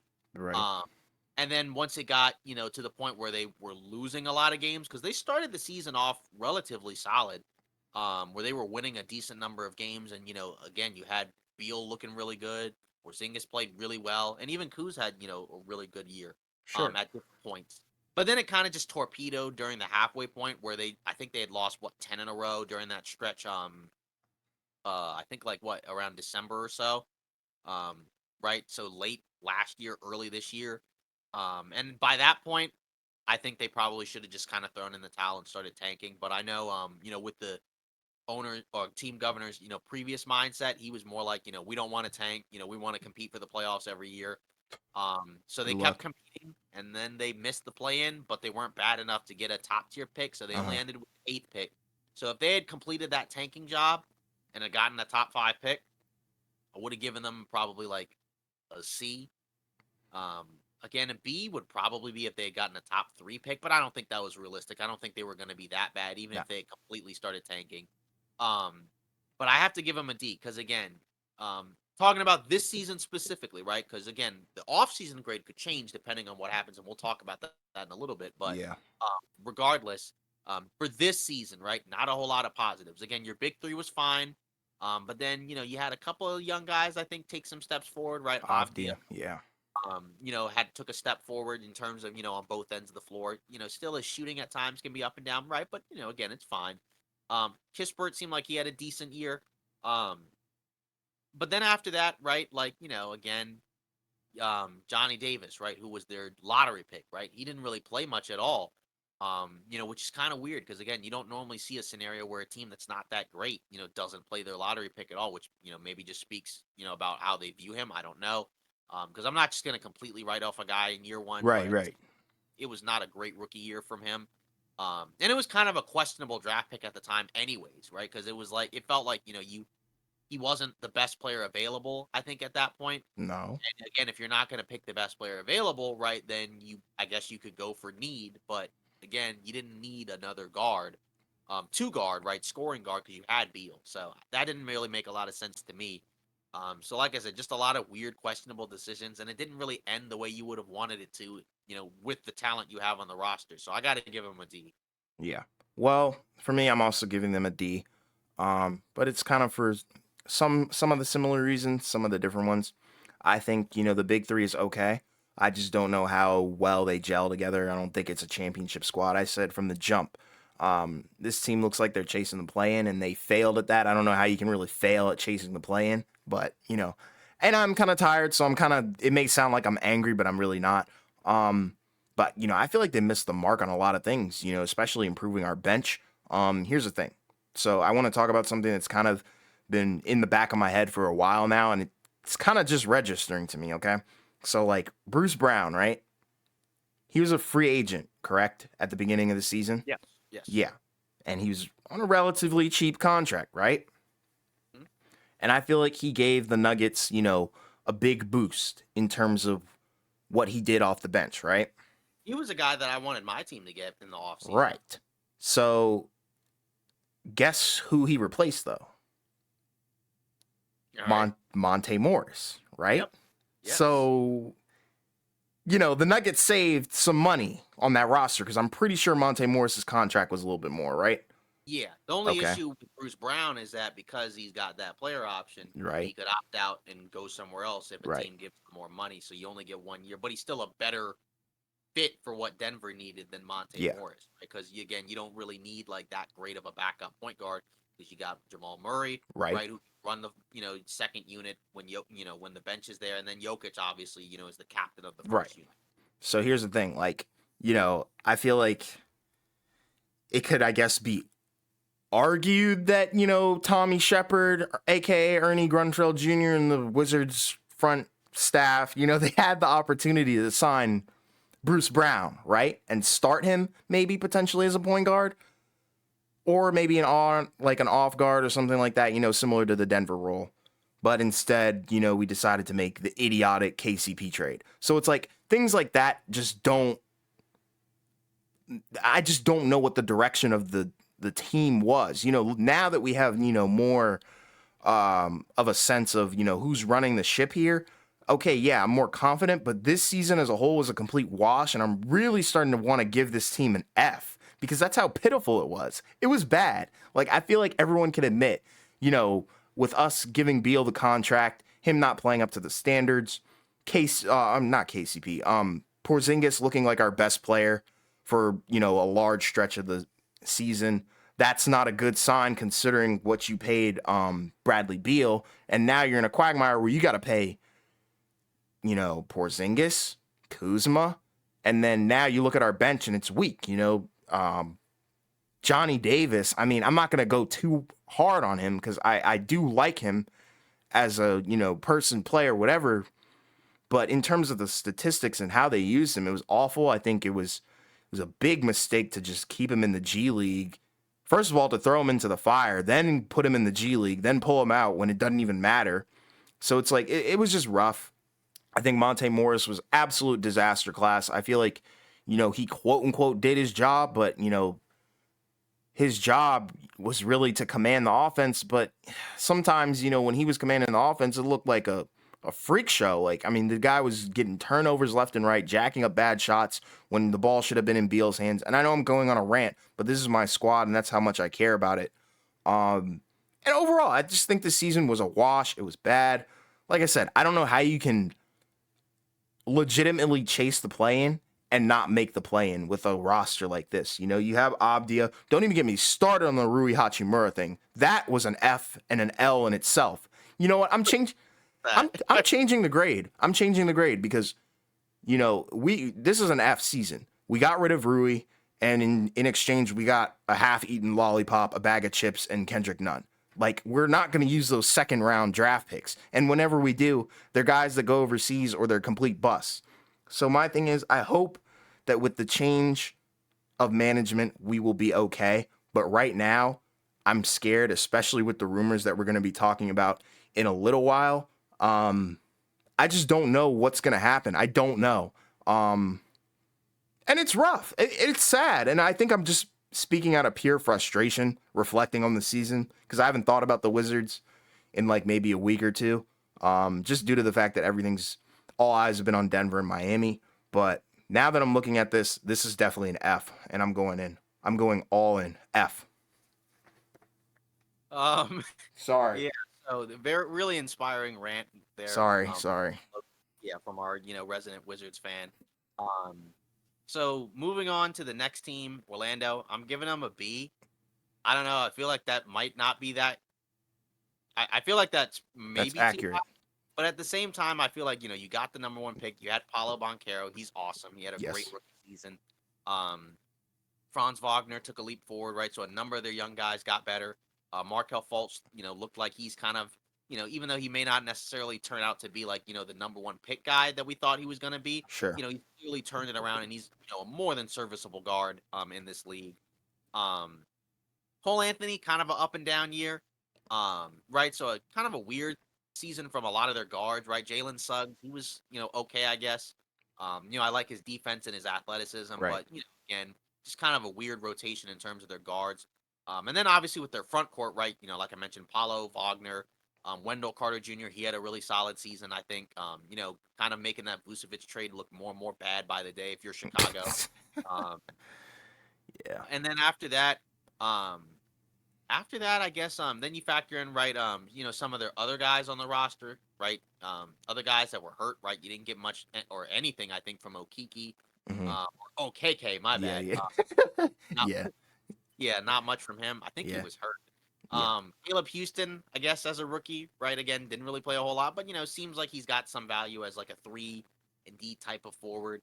Um, Isaac, unfortunately he had his injury issues where he didn't really play a whole lot, then comes back, then gets hurt again. So Yeah. not really a whole lot from there. Yeah. Um, and again, it sucks because kind of like Lonzo, he's a talented player, but Right. like he just can't stay healthy. So you have Yeah. question marks there from him as well. But outside of that, right, like, and I guess like then also you had that weird trade where like you had Mo Bamba, who didn't really pan out, as a lottery pick, looks kind of like a bust, I guess. Hmm. And then all you got back was Patrick Beverly. Um, I don't even did they even get seconds? They might have gotten a couple of seconds, right? But Maybe. again, you didn't really get anything back for the guy Right, that you right, right, drafted, as a lottery pick, which again speaks volumes about, his value around the league is probably relatively low.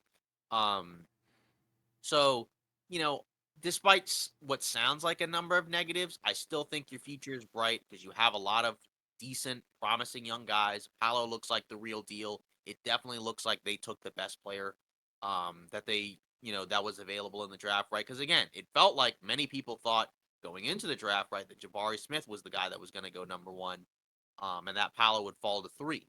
But instead, right, then everything kind of shifted. The energy shifted, the tide shifted, and then again, Paolo ended up going one, and that was, I think, a really good pick for Orlando. I think it Yeah, really, and huge. obviously, you don't want to necessarily like, put guys in boxes after 1 year, but it feels like that Paolo probably has the highest potential of those guys. I guess you could argue he's the one that's definitely the most ready out of the gates. But again, your floor is already pretty good. And again, he's young, so he should get better, right? So again, if he gets that jump shot, if he improves defensively, he's got a lot of other terrific skills. So I feel like he was definitely worth picking number one when a lot of people thought he wasn't going number one. Because I felt going into the draft that he was the best guy, Me too.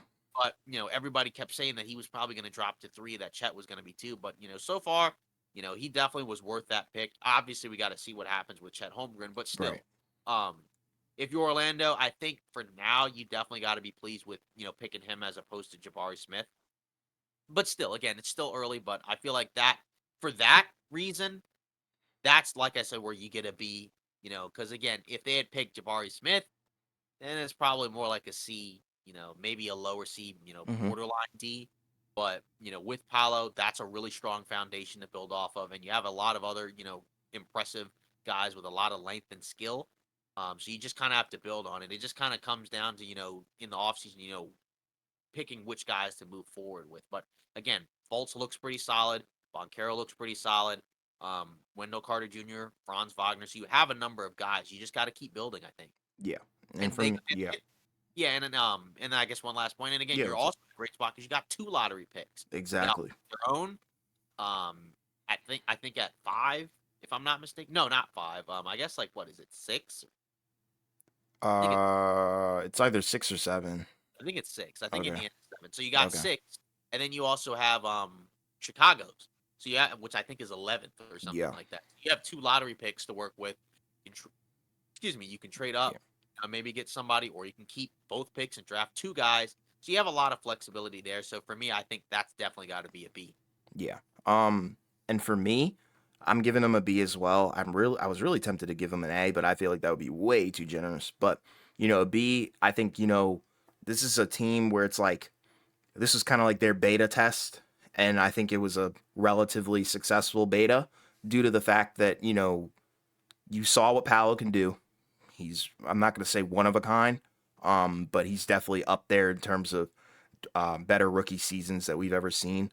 Unfortunately, it was just, he was on Orlando. But that guard room is really bolstered up, and I like that. I like a strong guard room where you have kind of like a three-headed, four-headed monster in all of your guards where they can do similar but also different things. Maybe not the best defensively, but offensively, it's really cool to see. They can all facilitate pretty well. Some of them are athletic, some of them can shoot.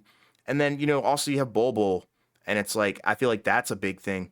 Yeah, Yeah, I forgot to mention him. I feel like having Bol is a huge thing too, because I feel like this team is also low key a second chance team. You see Markel Fultz trying to right the ship on his career, and then Bol actually getting a chance to play. I think that's great to see. So I'm happy, and I'm really excited to see what they do in the future. I think that's the thing. Like they've kind of set their baseline, and now we know that this team does have some raw talent, and with more and more pieces, which they're clearly going to get in the near future. In a week. This is a big deal. So down the line, I think this is going to help Orlando a lot, and that's kind of what I'm basing this off of. But this season I thought was a relative success because you saw what you got, and you have some pieces to build around for sure. So I love it. Yeah. Yeah, I agree. Yeah, I forgot about Bol because I Hmm. think the second half of the season he kind of tapered off after the Yes, he first did. half Yeah, was really good. But just in general, yeah, just a lot of young guys that either have potential or just have decent skill sets, like you Exactly. said, to build off of. So I Unique. think that's pretty good. Charlotte, pretty simple for me. I'm kind of giving them a D. Could have easily given them an F. But they did kind of get some lottery luck where they got the number 2 pick, so that's why I wouldn't give them an F. Hmm. Um, Not a whole lot of great takeaways from the season. LaMelo Ball when he played was fine, but he got hurt. Yeah. Um, Again, so I think there's starting to be some question marks about his durability. Along with some other stuff, in general. But again, like he's fine, but I think you'd like a little bit more from him, personally, especially defensively. Yeah. Yeah. But Yeah. again, it just feels like there's not a whole lot of like systems going on in Charlotte. And I don't want to say like discipline, like their children, right? But just like in general, it just feels like there's not like a lot of. Maturity. But anyways, um, anyways, yeah. So not a lot of whole positive takeaways from the Hornets. Obviously, Yeah. like I said, I mentioned the stuff with Lamelo. Obviously you had the off the court issues with Miles Bridges, so that's not necessarily great. I guess he's. It sounds like he's probably going to be back. I don't know. Of course, there hasn't been a lot of conversations about it, but Yeah. um, the other day I think he posted a story of himself doing some type of Zoom call or video call with Michael Jordan.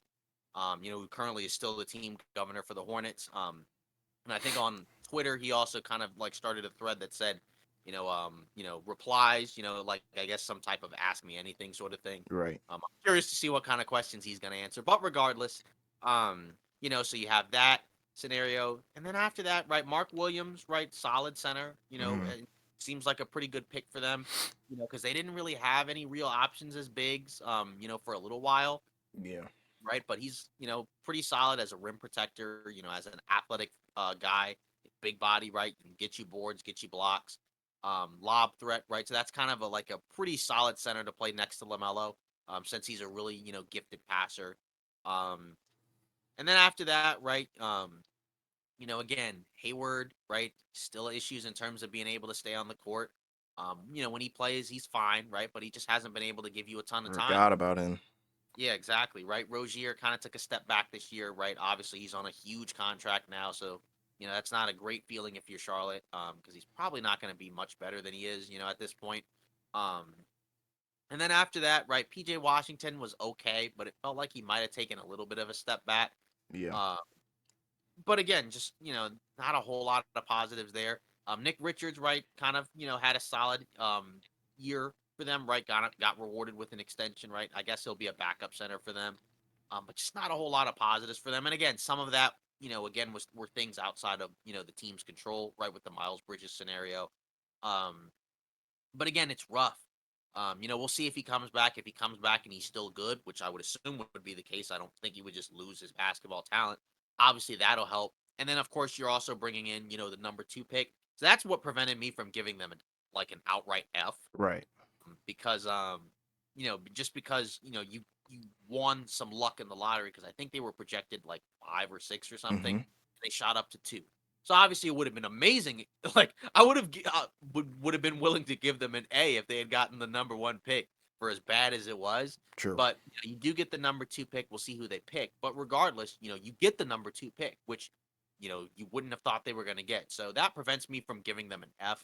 But man, this was a brutal season for them, like in so many ways. Like I said, in terms of the on the court issues, the off the court issues, it was just rough. Like just not a lot of positives, and now potentially Jordan might sell the team. So just I don't know, just a lot of just like you said, L's just left and right. Yeah. It's not many positives to speak of outside of I guess Lamelo was fine. Just again, he just seems like his brother. He just seems like he has an issue staying healthy. Yeah. D for disaster for me. It's rough for them. I don't want to go in too hard on them. I think, you kind of ranted on them a little bit. I feel like they're just not living up to their potential. Simple as that. Like you said, the on the court issues and the off the court issues are weighing too heavily on this squad. And they have potential. You name some guys that, are pretty good players. LaMelo Ball, Rozier, Hayward, Bridges. They're there. And but then you have people like Book Knight, where it's like, okay, WTF? Like, what are we doing here? Like, I don't know. It's rough, and I feel like that's partly due to Charlotte's decision making. I don't even know why they really drafted a guy like that when you already, were kind of building in that right direction. But nonetheless, I feel like it. this season is really dependent on what they do with this number two pick, honestly. If they pass on Scoot, I will forever, hold that against Charlotte. If they pick like Brandon Miller number two, that's going to be a rough one because then it's like, you really need to be in the situation where you need to pick the best available, not necessarily the best fit because it's like you're not doing well. So it's like the best fit isn't necessarily going to help you out. You need to pick somebody who could potentially change the tide of your organization. But I don't really want to, have their entire season be dependent on that. But the grade is nonetheless a D because, yeah, disaster. Yeah, it's just brutal because again, I mean, this team was a play-in team That's my point. a couple seasons ago, right? It felt like that this team, was kind of on an upward trajectory. At least being a fun and entertaining team, but Sure. it's just been ugly. The last year and a half. I mean, like I Yeah. said, in so many different ways. Yeah. So like I said, it's just they're saved by the number two pick, but they could mess that up because again, like you said, there's definitely a scenario where they pick somebody. What there's a scenario maybe where they don't even pick either of them, or maybe they trade the pick, and just bring in Exactly. some random veteran guy. Like I just don't know, because it feels like the decision making has semi gotten better. But like you Sure. said, with every decent decision, then there's another bad decision, right? Like you got Lamelo Ball, right? I guess I guess he was, the best available, right? Because, Edwards was already gone and Wiseman was already taken. But then after that, like you said, it seems like they probably didn't really do much with the book night pick. Seems like that isn't really going to pan out. Um, and again, just not a lot of positives there in my opinion. So it's tough.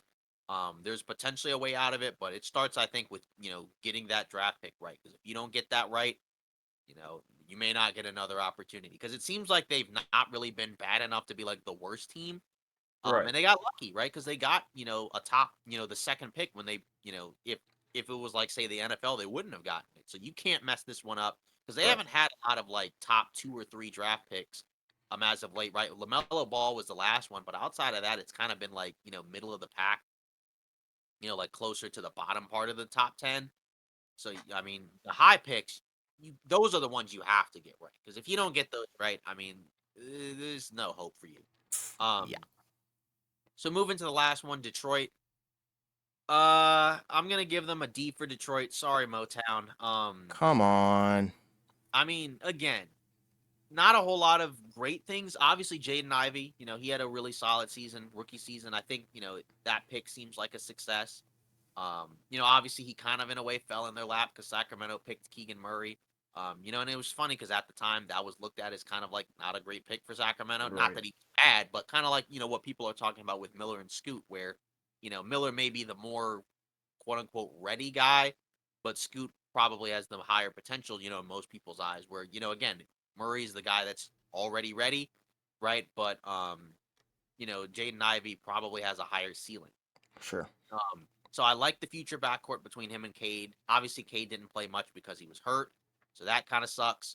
Bojan Bogdanovic was a really good, fit and player for them, right? Just a veteran guy, that can kind of come in and be an impact.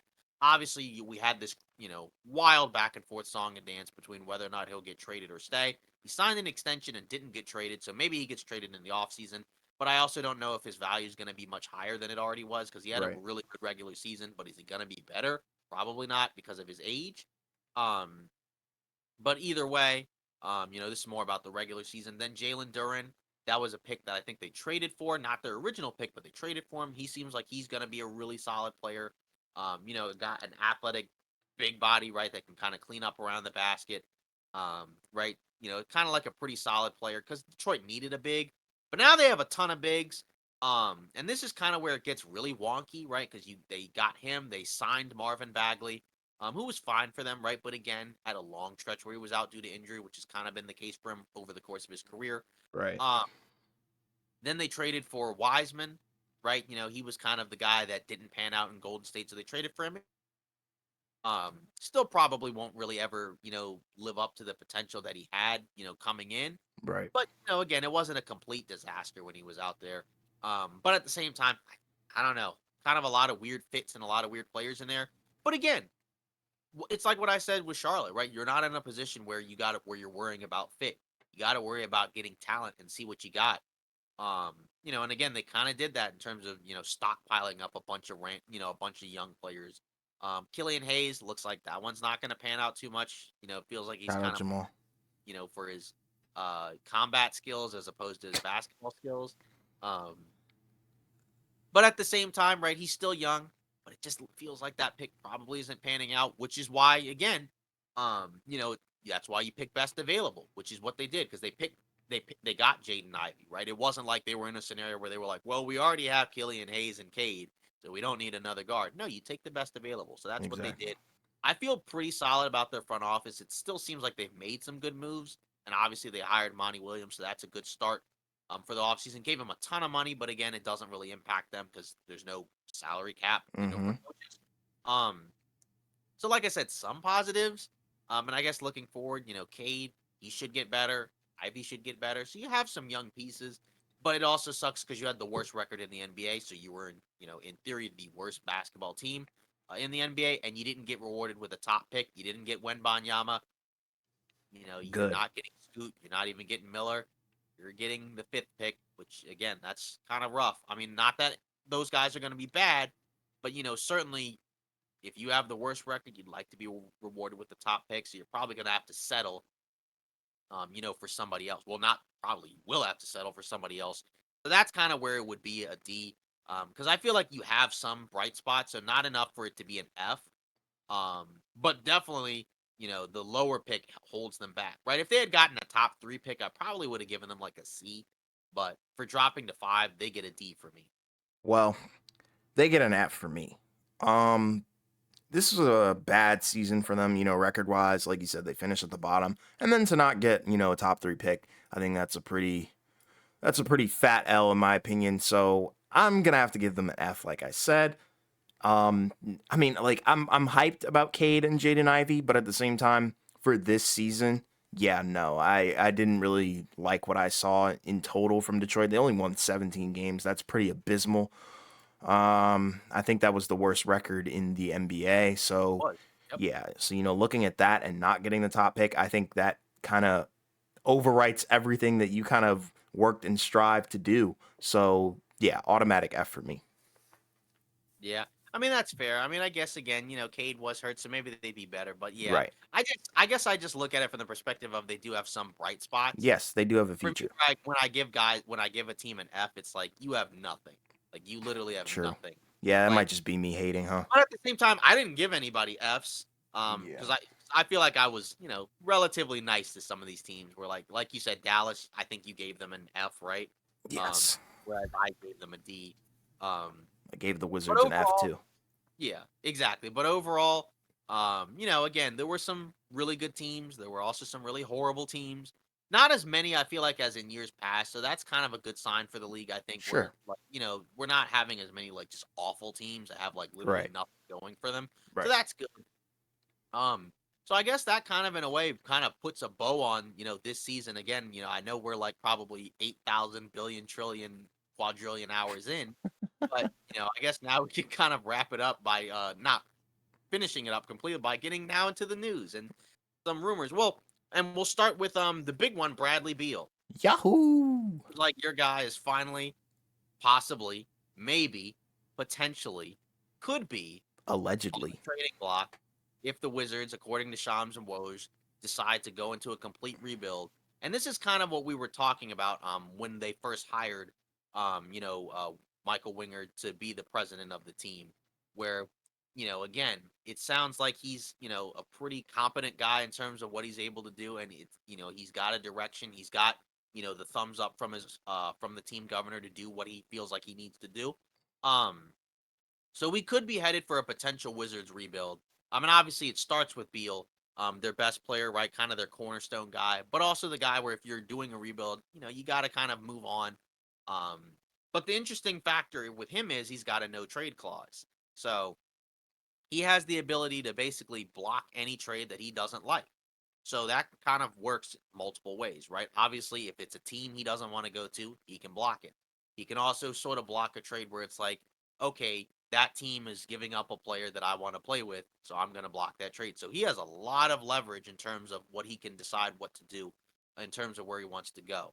Um, so for that, I don't feel like teams are going to give up the moon and the sun to get him. Right. because they know they don't have to, because he can block any trade that he doesn't like, right? So obviously he's, I'm sure, got a preference of teams that he prefers to go to, um, which it sounds like he does. It sounds like Miami, Milwaukee, and surprisingly the Kings popped up, right, as the teams that are probably the most likely teams to possibly get him. They mentioned the Kings don't really have much of a path, so I don't even know why they bothered to talk about it at all. But it was Right. more so like if he was traded there, like he would waive his no trade clause. Hmm. Um, but I guess, as the resident Wizards guy, how do you feel about this? What of those three teams, which team do you think you'd like to see him go to? I guess I'll add in my thoughts after you, but again, since you're the resident Wizards guy, I'll kind of let you kind of be the guy to steward this conversation. Yeah. So run the teams by me one more time. Run the three teams. We got Miami, Okay. Milwaukee, Sacramento. I Okay. guess Boston wasn't mentioned, but I know Yeah. he's really good friends with Yeah. Tatum. He's black cousins with Tatum, which means they're not necessarily related, but they pretty much grew up together, if you don't know what that means. But my personal thoughts on that, it all depends on what teams are willing to give up, right? So we have to look at it from a realistic standpoint. I think, I mentioned it earlier with Milwaukee. I think Middleton has kind of run his course in Milwaukee. They got what they needed out of him. Like I said, as bad as that sounds, he won the championship there and he provided what he needed to do. And I think, that's probably the most logical trade. I think, in terms of, how that's going to work. I think, maybe, they give us Middleton and something else for Beal. I think that's kind of the only thing that really works, because what can Miami really give us? I don't think they're willing to give up Tyler Hero, right? You know, I think if they were to get Beal, I think that's who they would have to give up that's what because I'm they're not saying. going to give up Butler. They're not going to give up Bam. So I think the trade would probably be Hero, Duncan Robinson, maybe, and like probably a future first round pick. Yeah, but I don't know. Like me as a Wizards fan, I don't think that's equal value. I try and look at it like equal value, but nowadays, it's kind of hard looking at trades. I feel like the trade market is completely screwed up due to Rudy Gobert. But in my opinion, I think it's definitely going to be Milwaukee. I don't see Sacramento happening at all. And I think Beal wants to be a contender. We have to also factor that in as well. And I think the best contending team is for sure Milwaukee. That's kind of wild to say, considering Miami was just in the finals. So it's probably between Miami and Milwaukee, but I prefer. I don't know. It's hard. It's a hard choice between Middleton and Hero. I guess Hero's kind of the better player now, considering that Middleton, was hurt and hasn't really looked the same. But, in terms of contention, I feel like Beal would probably take, playing with Giannis.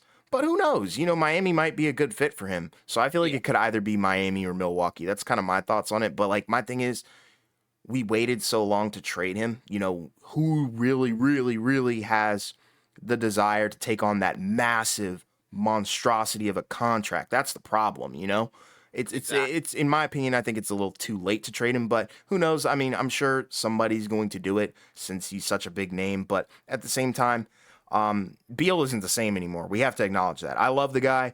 I've met him. He's a cool guy. He did a lot for the city, but at the same time, he's not the same player as he was 2 or 3 years ago. And you have to look at who was on that roster as well. The roster that we have now is a little bit, I guess, quote unquote, better in terms of, the big three and the scoring and whatnot. But I don't know. It's just not, he's not the same anymore. So I do understand moving on from him, but I wouldn't be mad at it as long as we get something of somewhat equal value in terms of the future and the present. I mean, it sounded kind of like that they were saying his preferred destination, or I guess the most likely one for him to go to is Miami. And again, I guess that's probably like, if you're the Wizards, I guess I guess you'd get back Hero, Right. Duncan Robinson, and maybe at first. I don't know, because again, it's weird because he has the ability to block the trade, or Right. basically, spell out the. I guess what's the word I'm looking for? He can basically spell out the terms of the deal, Yeah. right? So like, He basically, has like, full leverage. yeah, exactly. So he can dictate where he wants to go and who he plays with. Um, and I guess, like, would you rather have Middleton or Hero if you're the Wizards? I guess because Hero. of age.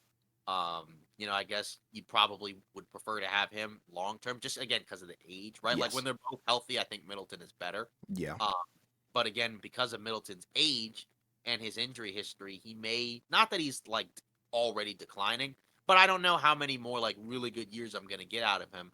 Right. Um, and with Miami, like they're probably also factoring in like we just made the finals with Tyler Hero not even really playing at all. Sure. So, I guess they could look at it from, hey, if we swap Hero with Beal, right? That's probably what's Maybe, going to yeah, happen. maybe we would have beaten Denver, because then we would have had more offensive pop. And again, like guys who were starting would be coming off the bench, so like that factors into it as well. So I feel like Miami might be more likely, but I wouldn't count out Milwaukee just because again because they have Giannis, they're going to be under a lot of pressure to make some big moves this offseason since they just went out in the first round and changed their coach. The Kings, yeah, I don't see that happening. I don't know who they would give up um to get him. I mean, it feels like what would it be? Like I wouldn't imagine. I don't think they would give up De'Aaron Fox. Maybe they No. like give up Sabonis, but I Even don't know. then, I don't think so. Yeah. And it's kind of interesting because I also heard around, multiple sources covering the league, multiple guys covering the league, not like one specific person, but a lot of people have talked about it, that it sounds like Porzingis may be more likely to opt in as opposed to opt out. So if the Okay. Wizards decide to completely rebuild, maybe that's a scenario where he opts in and then they trade him elsewhere, and try to get back something for him as Right. opposed to, if he were to stay and he opted out and signed a long-term deal. I don't know. Like I Right. said, that there's a lot of factors that go into that, and we probably won't know at least until closer to the draft.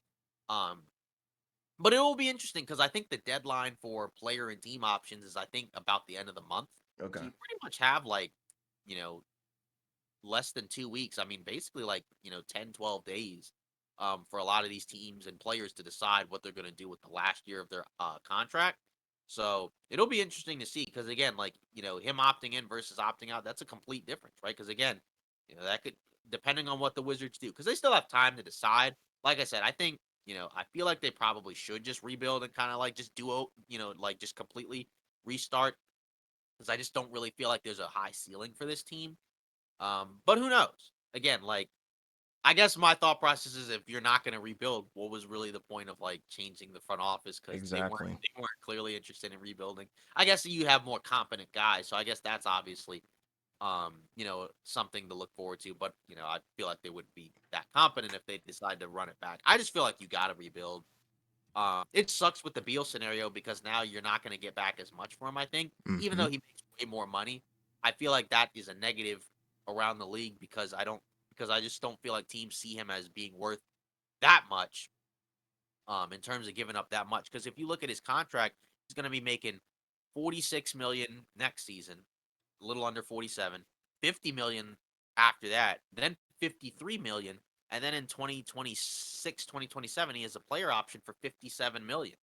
So like, and by that point he'll be 33.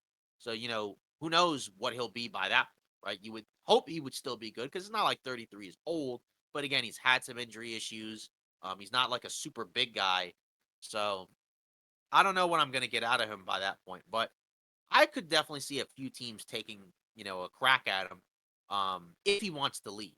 But Right. again, right, he kind of holds all the cards, because he has that no trade clause. But if the Wizards want to rebuild, I would imagine he would probably oblige and be like, okay, Exactly. That's how I feel about it. It's unfortunate though. I feel like it's too late. Rebuild should have and they're gonna do started right years by ago. him. Yeah, Yeah, they're and they're gonna do gonna do right right by. by Yeah, him. Yeah, because he's again, done like so you said, much for the community. exactly. Um, so moving on to the rest of these rumors, which I guess feel kind of small by comparison. According to the Athletic, Celtics eyeing Isaiah Stewart, looking to bolster their roster. Makes sense. I I like guess that. I could see, with Horford, being up there in age. You had some things to say about him at different points during the playoffs. So I just feel like, it makes sense to kind of bolster that front court depth. And also even with Robert Williams, who's not old by any means, but he's a guy that's not a lot to play, 65 games a year. Um, so, obviously you have to factor that in as well. So it wouldn't hurt to, to acquire another, decent option as a big man. Yeah. And he's fine. He's young. He's got some skills. He's pretty physical. He's strong. But it's not a great jump shot, right? But he's getting better at it. Mm-hmm. He's just kind of undersized as a big, so that's kind of Sure. that's kind of an issue there. Um, but again, Boston doesn't really seem like they want to play with like big 7 footers, because they Yeah. want to play fast. They don't need Uh, them. They don't need a big 7-footer, I don't yeah, think. so I get it. Kind of a weird move, but I also think like again, if you're Boston, you have Tatum and Brown, you have a terrific core, terrific duo. So you got to figure out, how to continue to contend because clearly the roster wasn't good enough this year. So you got to find ways to improve. And again, it's tough because you're going to be paying guys a lot of money. But again, you got to make these type of moves if you can, because again, like you need to make improvements to the roster. You weren't good enough, like I mentioned. So I feel like this is a start. And I think again, we'll see a lot of these type of teams try to, make moves like this. Maybe not necessarily acquire a guy like an Isaiah Stewart, but I think we'll hear a lot of teams, and it seems like that's kind of been the trend with a lot of these rumors where during the draft or at different points in the offseason, they're gonna look to try to get a lot of these types of players to Sure. improve the roster because we know with the new CBA it's gonna be tough to add talent in free agency. So we're probably gonna see a lot of, a lot more movement via trades, I think. Yeah, I agree. I like the move, honestly. I don't really think it's weird. I think it's kind of the prototype big that they're kind of looking for, you know. And it's kind of like you said, that Robert Williams third insurance. I think that's more so what it is. I think, Horford, like you said, it's time to move on from him. I think, he needs to start getting that English to Chinese dictionary ready. It's time. It's time, man. It's time to go. So I think, that's a solid move, to move on from him and, obviously get Stu because I think he's a great player. Tremendous upside. Yeah, I think so. I like him. Hmm. Um, so another athletic rumor: Mavs could trade the 10th pick. I mean, we've heard that a lot. I mean, it makes sense. You got Luca. You should be contending every year when you have a guy like that on your squad, right? Yep. You're presumably bringing back Kyrie, and you got a lot of work to do to put together a good team this offseason.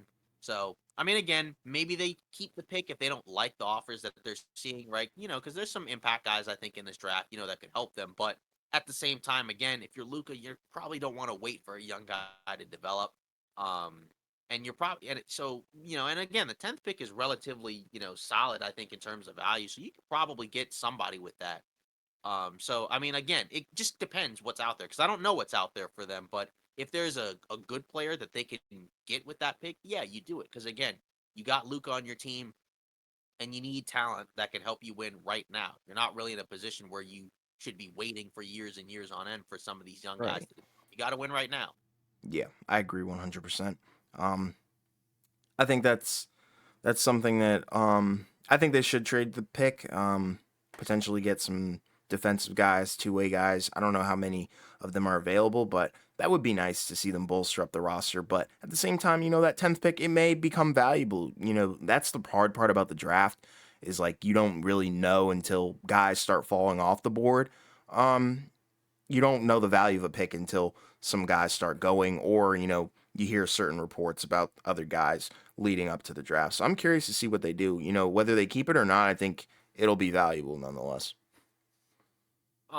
So going on to another one. So an actual scenario or actual thing that happened according Hmm. to Woe. So Danilo Gallinari of the Celtics, he opted into his player option, so he'll, presumably remain with them next season. Signing I forgot about because, in the offseason he played overseas, I think during the Euro Cup or whatever in Hmm. Italy and his ACL, unfortunately, which sucks. Yeah. Um, again, I don't necessarily know if he makes a big difference for Boston, but he probably would have helped, right? He's, a decent veteran. He's a big forward with, size and skill. Again, I've always kind of liked him as a player. Yeah.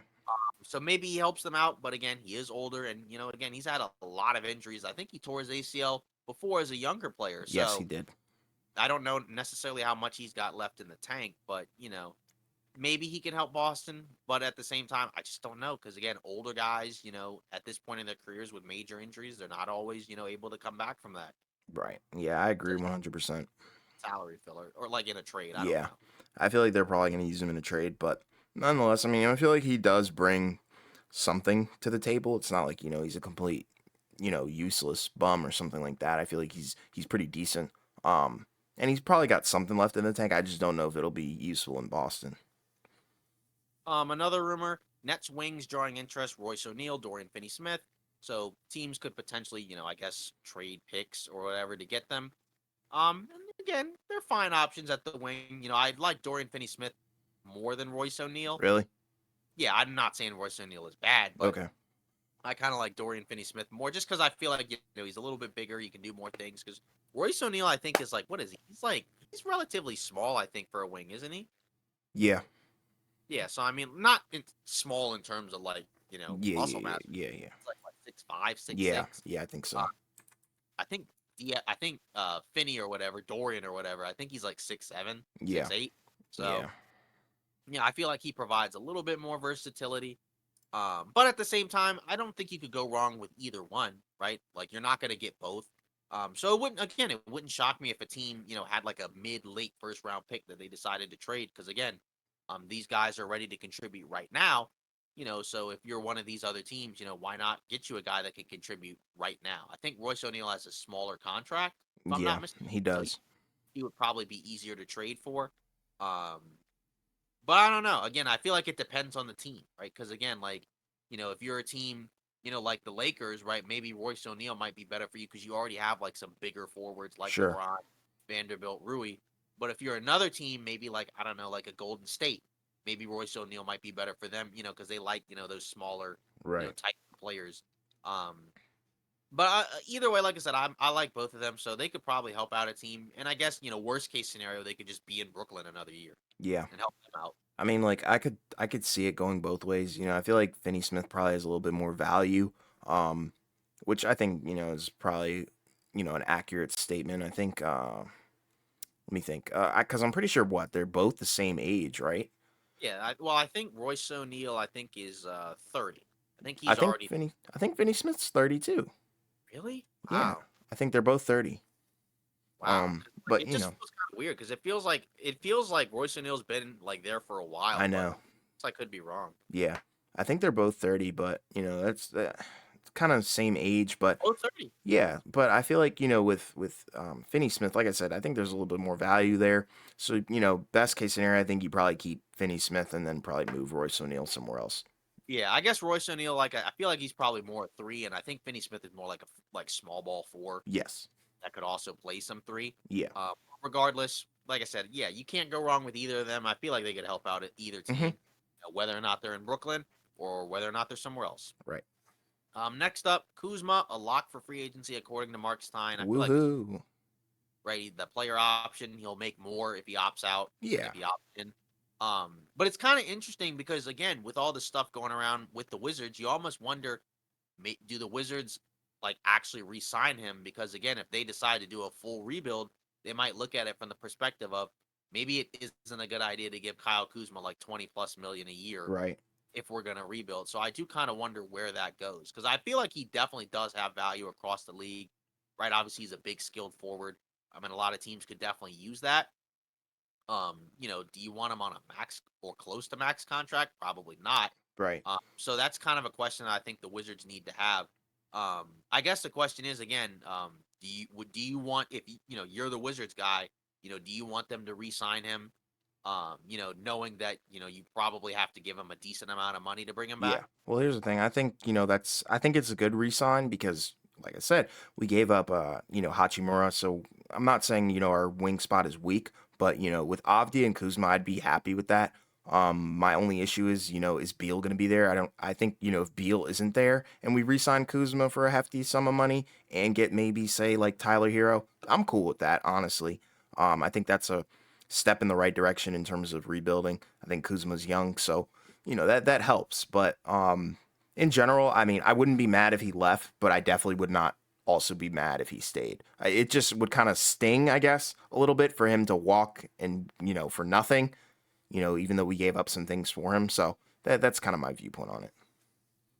Yeah, I agree. And then if he were to leave the Wizards, I mean, I guess I don't know all the teams with cap space. I mean, Right. but like which team like would you be kind of like interested in seeing like acquire him? I guess I don't know if you know the teams that have all the cap space. I know some of them, right? Like obviously the Spurs, they're Yeah, gonna that would have be cool. most of the bad teams for the most part are gonna have cap. But I'm just curious, It like you're I would actually I wouldn't mind the Spurs. I'm not sure if the Hornets maybe that would be kind of I don't interesting to think they see. have cap Okay, they space. don't. Yeah.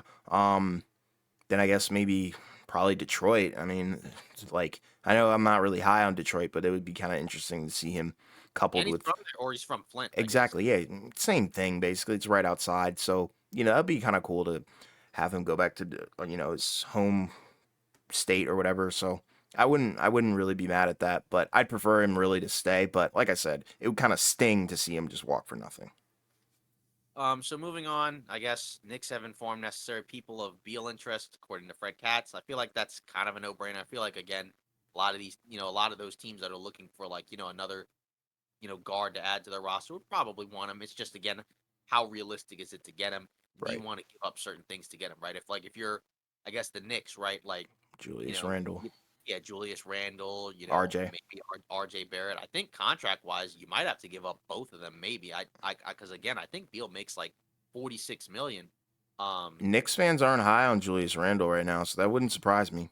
No, I know. I don't like. Yeah, if they got rid of Randle and brought in Beal, I don't feel like they'd be too upset. Obviously, you're smaller, but again, you're getting a better player. And Um, Beal shows a little bit of effort on defense at least. He disguises it. It's like Beal doesn't, Beal isn't like a Kyrie defender where it's like, he stinks, that kind of thing. But like, he shows some effort on it. So I yeah, think, New York would be a interesting fit. yeah, another one from our guy Jake Fisher. Mavs talk trade for John Collins, but nothing's really like been, I guess, going on since Right. then. I feel like again, I feel like I've heard this a lot with John Collins, where it's like every Everybody. year trade rumors and then nothing happens, Yeah. and I just feel like again, I feel like at this point his value is just so low, Mm-hmm. that I feel like a team, if they really wanted to, could probably get him for like next to nothing. Yeah. But if you're Atlanta, do you really want to give him up for like literally just nothing? Maybe you just keep. Exactly. I don't know. Again, it's a tough situation to be in. Um, and again, I liked him as a player, but he just hasn't panned out the last year or so. Yeah. It's been He's a just little bit of regression. yeah. Um, According to Kevin O'Connor, Raptors and the Wizards, both teams are trying to potentially trade up to the top three. I don't know if they're going to get there, and I don't know how they get there, but it would be interesting. I guess if you're the Wizards, I guess maybe if you traded like Porzingis, or maybe you could trade Porzingis for a top three pick, but I don't know. It's just so Maybe bizarre. Beal. Maybe I don't know. Beal, but like, would Beal again? Those top three teams, what are Are they? The pretty rough. Spurs. Yeah, the I don't think Spurs. he's going there, dude. Yeah, what is it? Is the Spurs, the Hornets, and the Blazers? I mean, maybe Yeah. he might want to play with Lillard, but I don't think he would want to Yeah, go. they're basically the same person. Yeah, I don't think he'd want to go from DC to Portland. No. Um, but yeah, I feel like that'd be from bad to worse. Well, not even that he'd Honestly, be the bad. same to same. It's just a life switch, or like I don't know. It's just be like a weird switch. Like I don't know. Yeah, It's but cringe. yeah, I don't know, but I don't know. That one's kind of weird. It feels like I've heard a lot of like rumors about the like two or three, the picks that two or three could potentially be traded. Yeah.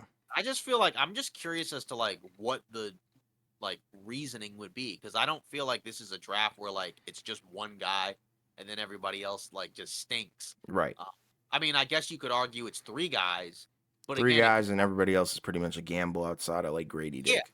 but if you have two or three, right, then that means you're in that tier of okay, you should be getting a really good player. Obviously, like you always got to keep your options open, and if somebody's like is stupid enough to give you like a stupid offer, then maybe you take it, right? Like if a team's like saying like we'll give you we'll give you Steph Curry for the third pick, yeah, I guess, yeah, you take it, Yeah. but that's Yeah. not realistic to me.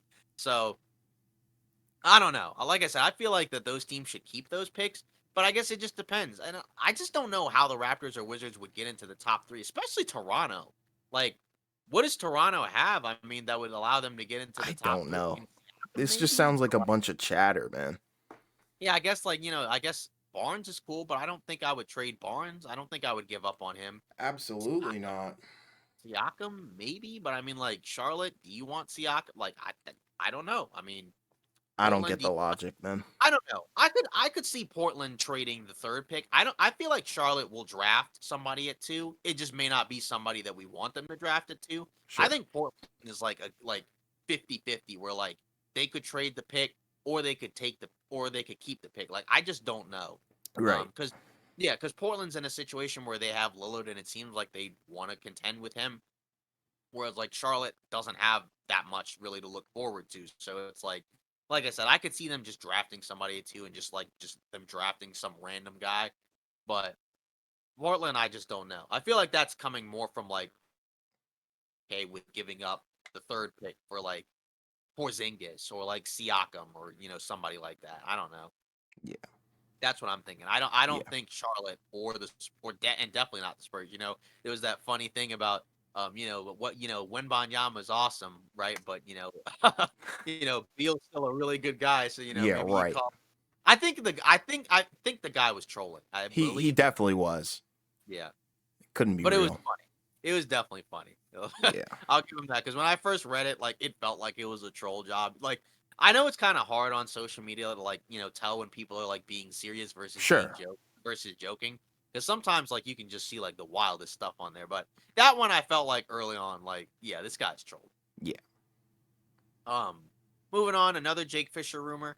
No Fred Van Vliet for Philly. It sounds like if Harden were to leave, they're not going to replace him with Van Vliet. Again, makes sense. You got Tyrese Maxey. Yeah, You you're don't good at really want. guard.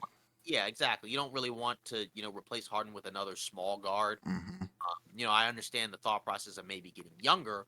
But Van Vliet is 29 going on to 30, so it's not like he's a super young guy. I think Um, Maxie's fine. yeah, exactly. I mean, again, if Harden leaves, that's still a problem because you have no means to replace him. Right. But I wouldn't replace him with Fred Van Vliet. And again, I don't know how you would do that because they don't have cap space, I think, if Harden leaves. You know what I mean? Like, I don't think they can just replace him with somebody. If he leaves, they're in a really tough spot. Right. It would have to be it's like some type of sign and trade, I think. But Right. if Harden walks, right, like Harden's not going to Toronto, if it's a sign and trade. So I don't. That's kind of weird, but I understand it if I'm Philly. I wouldn't do that either. Yeah. Next up, another Jake Fisher rumor. Bulls gauging Zach Levine trade market. So kind of interesting. Again, it feels like Chicago is in a spot where they probably should be ready to like just blow it up, tear it down, build anew. Because again, they're not going anywhere with this core. We don't know No. what's going on with Lonzo. He may not even play basketball again. We don't know. Hopefully he does, but Right. we just don't know. DeRozan's only getting older. Vucevic is only getting older. So I mean, I would tear it down. Maybe you keep Levine, but again, if his value's still high, maybe you look to trade him because again, you lost out. You don't have a top pick this year. So why not just again just start over? Because again, Just it start sounds, over, man. but it sounded more like that the Bulls were looking more so for hey, are there any Zach Levine takers? Versus like teams calling the Bulls about Levine. So maybe that Right. kind of speaks volumes about where his value is right now. Probably not as high as it was before. And he's another guy like Beal on a huge contract. And another guy that also just has some injury issues and concerns. So Sure. I don't know. That he might be another tough guy to trade. I think teams could talk themselves maybe into picking him up because he is a talented player. I just don't know because again, big contract, injury concerns, probably isn't going to get any better. So I don't know about that one, but again, it makes sense for the Bulls to explore because again, like you're probably headed for some really rough times anyways, even with Yeah. the roster you have. So might as well just start over because again, you're just paying a lot of money for a team that's not good. Exactly. I agree with you 100%. Just start over. Hit the restart button. It's that Yeah, simple. factory reset basically. Exactly. Another report: Rockets high on Amon Thompson. Again, I guess it makes sense. I feel like they probably should get a real point guard. Hmm. Um, again, Kevin Porter Jr. is okay, but he's not a point guard. Right. I don't really even really view him that much as a starter. I feel like he's probably just better as like a high volume scorer off the bench. J.R. Uh, Smith.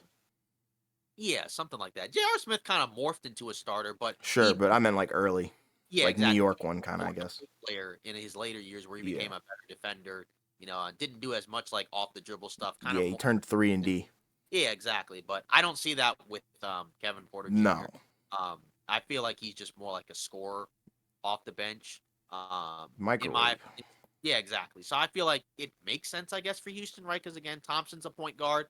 Obviously, you got the shooting concerns, for Yeah, it's both a guys. big concern. Um, yeah, exactly. So we'll see how that translates into the NBA. Gamble. Yeah, exactly. Because again, like you and many others have said, after the top three, you just don't know. You got to pick the best available again if you're Houston, because again, you're not in a position where you have enough talent, to just kind of, do that. I feel like in general, you pick the best available. I mean, if you're middle of the draft and you're a good team, the best available probably would be your best fit. Right. So like it'll kind of work itself out, right? But like when you're a bad team at the top of the draft, you need to pick the best available because again, you don't always have, every year the option of, hey, there's always good players in the spot. There are some drafts where, let's be honest, they sucked, right? The 2013 draft class, right? That one was bad. Yeah. The best players in the draft were mostly lower picks, right? Giannis was the fifth, wasn't even a lottery pick, and he was the best player in that draft. A lot of the other top guys are either, were either, bench guys or not even in the league, right? Bennett was number one, not in the league. Oladipo's fine. He had injury issues, but Right. it took him a while to get to that point. Otto Porter Jr., right? More like a role player. Cody Zeller, right? Kind of just hanging on, was really out of the league until Miami picked him up. So, I mean, Pretty it's much. always a crapshoot with the draft. You just never know, especially once you get out of the top, guys. Because again, even in some years, the top guys we don't know. Because the year where Edwards was number one, right? We It weren't was, really sure yeah. what we were getting out of any of the top guys. We know now, right? But we didn't know then, right? Because again, all as we've said before, all of those top guys had question marks, coming into that draft. Um, so I don't know. I understand it for Houston though, because again, I feel like they just need some type of table setter, some type of point guard that can, just control and run the offense like in some stable type of fashion. Um, it may not have to be at that high of a level because you got Shengun, but again, he's still a center. You need Right. like some type of perimeter guy, who can create offense for They need a himself. traditional PG, man. Like Green is more of a scorer, not really much of a facilitator. Not that you have to have a Chris Paul type point guard, but I just mean like somebody that can like realistically set other guys up. Because like you said, Exactly. one of their issues was too many scores, too many one-on-one ISO guys. AAU Which ball. yeah, exactly. It works for high school. It works for AAU. It doesn't work at the NBA level. Right. Next up, Spurs may pursue CP3, Fred Van Vliet. According to Spurs talk, again, you know, Chris Paul has to get waived first. We don't know if that's going to happen. It might. Right. I thought it. I feel like it could. I think I leaned into it will earlier, but I feel like there's still a chance where he doesn't. Um, Sure. but either way, I do kind of like that for the Spurs in terms of again getting some type of veteran guy out there, to kind of make it easy for all of the young guys. Because again, we even though Chris Paul does have that negative playoff record, he does have a track record of working really well with alongside young players, and turning those teams into respectable teams. Sure. So if that's the path you want to go with the Spurs, I guess. I mean, I still feel like if you're the Spurs, you should continue to be bad and like pile up Yeah. I agree. draft picks. But again, either way, I don't have a problem with it because again, you have a ton of cap space and you got to use it on somebody, and you probably should use that cap space mainly on veterans. That will provide a positive impact. On the other players.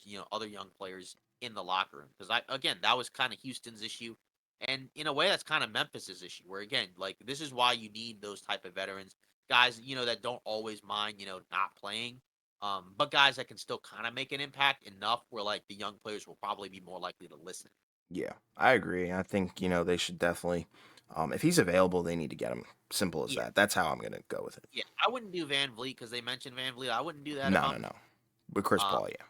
yeah, but if he's available, I'd prefer Chris Paul over Van Vliet. Even with the age concerns, I just feel like why if you're the Spurs, why give Van Vliet the money? Like Yeah.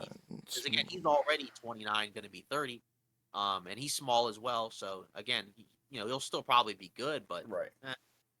again, you can do it. It's easier to do a short term thing with Chris Paul because you could just sign him for a year. You could just give him a bunch of money for 1 year, or give him a little bit of money, and then maybe at the deadline you move him. I don't know. Exactly. Um, After that, Hornets, Blazers, Rockets, Pistons open to trading picks. So again, that kind of falls back to what we were talking about.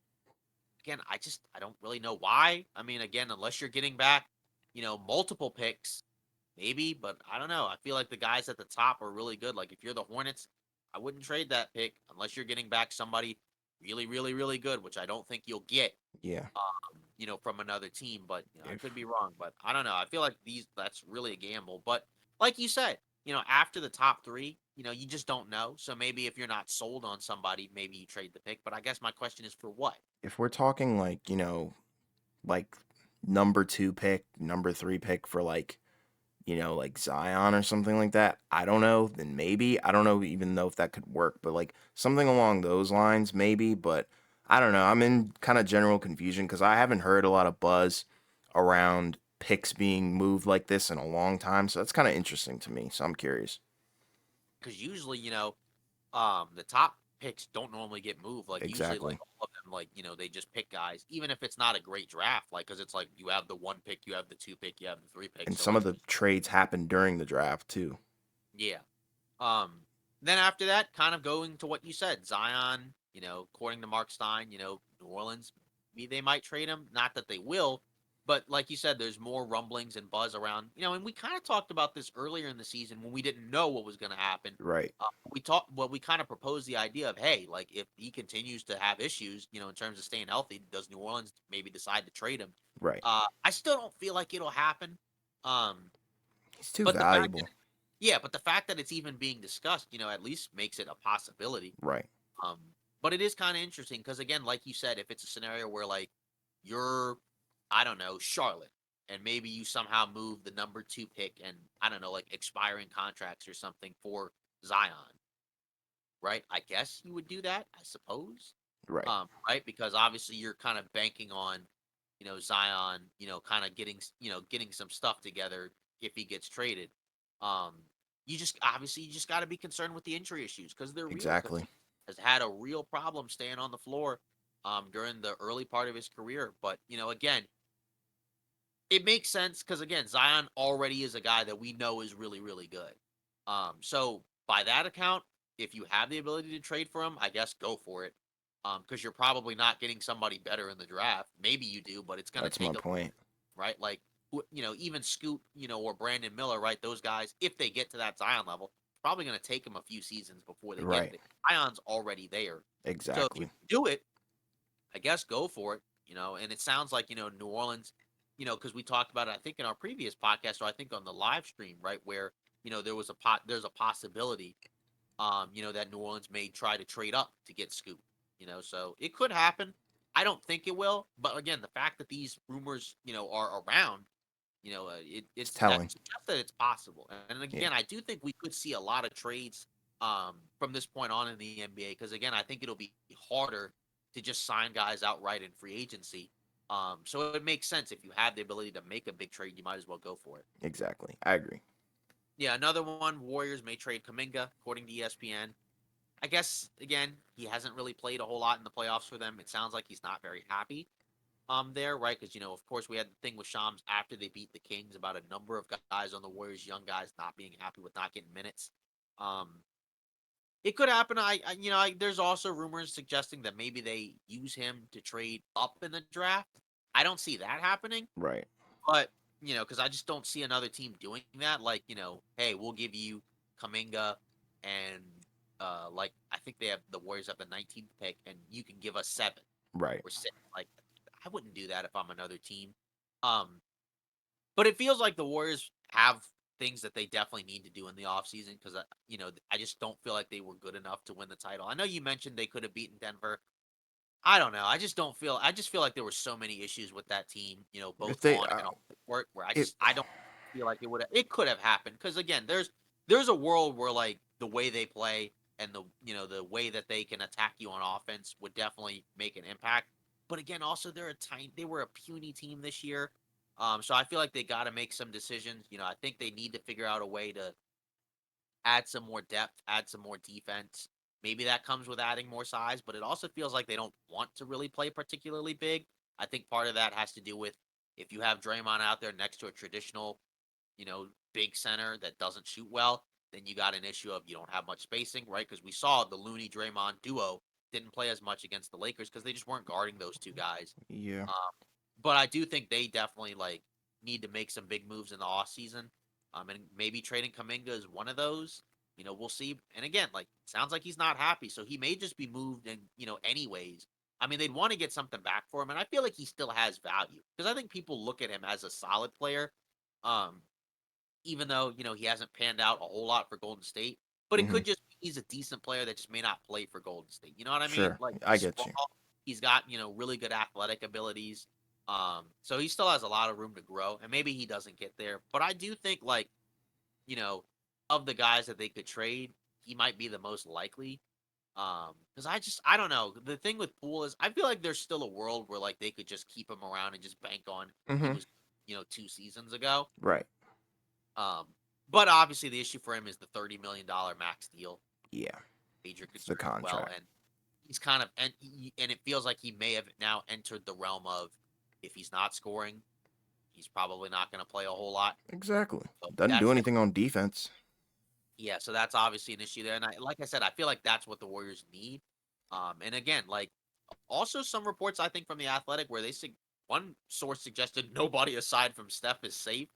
So I feel like they It's need to wild. explore any and all options. Again, Sure. I'm not ready to trust, whomever comes in to run the front office just yet. I think they're going to need to prove themselves. It sounds like it's going to be either the owner or Mike Dunleavy Jr. Right? They're going to kind of take, or not the owner's son, Yeah. and Mike Dunleavy Jr. Right, former player. It sounds Hmm. like those two guys are going to kind of command the helm of running the front office. Maybe they do good, maybe they don't. I don't know. Um, but they got a lot of work to do, and I guess you could maybe potentially start by finding a new home for Kaminga. Yeah. There's a lot of grumblings going on the league. It's crazy. Yeah. Another one, Nets exploring trade up in the draft. Makes sense. Again, mediocre team. Probably could use an influx of some more young talent. Don't really think I need to spend a ton of time on that, but I think it makes sense. Yeah. Me too. I agree with that. Another ESPN one, Harden Rockets return increasingly uncertain. This Good. was something that I feel like, yeah, I think I agree. I just feel like it would have been a big mistake. Maybe Houston's kind of coming to their senses. I also just feel like because they didn't get the number one pick, that might have also hurt their chances. Because again, if they had gotten Wenbanyama, I could see a world where like, somebody, like a Harden could be like, hey, let me go here, let me play with these young guys. They got a Yeah. lot of really good young guys. That They would got be a, fire. but now that you're not getting that guy, I feel like it doesn't make as much sense. Yeah. There's no point. What is he doing? Yeah, and I think you're probably just better suited if you're Houston to spending that money on just a bunch of veterans, right? Cleaning house in terms of making that locker room a much better place. Um, I feel like that's the direction Houston should go in. I don't think they should Yes. go out and sign a star. I don't think they should go out and sign Harden or Kyrie. Like, I just don't do that, please. Yeah. That would be dumb. Yeah. Dame Portland not thinking trade. So again, we've had the same song and dance every season where it sounds like, will he stay? Won't he stay? Will they? Won't they? Kind of like a TV sitcom, and seems like the never-ending, season of Dame in Portland, continues. Yes. I agree 100%. It's the same song and dance of ice and fire that we go through every year. Aaron Rodgers of the NBA. It's rough. It's annoying, actually. Um, yeah, so I think, at this point, I think that's pretty much it for all the rumors and news, that we got. Obviously this was our longest ever episode. Yeah. Clocking in at about 5 billion trillion hours. Um, but hopefully, again, there was a lot to talk about, on and off the court. Obviously it's going to be interesting as we head into the draft, right? Because we have a ton of stuff, planned there, right? We got, I think, a mock draft for our next episode, right? In Hmm. terms of, the guys, in terms of who we think should pick who.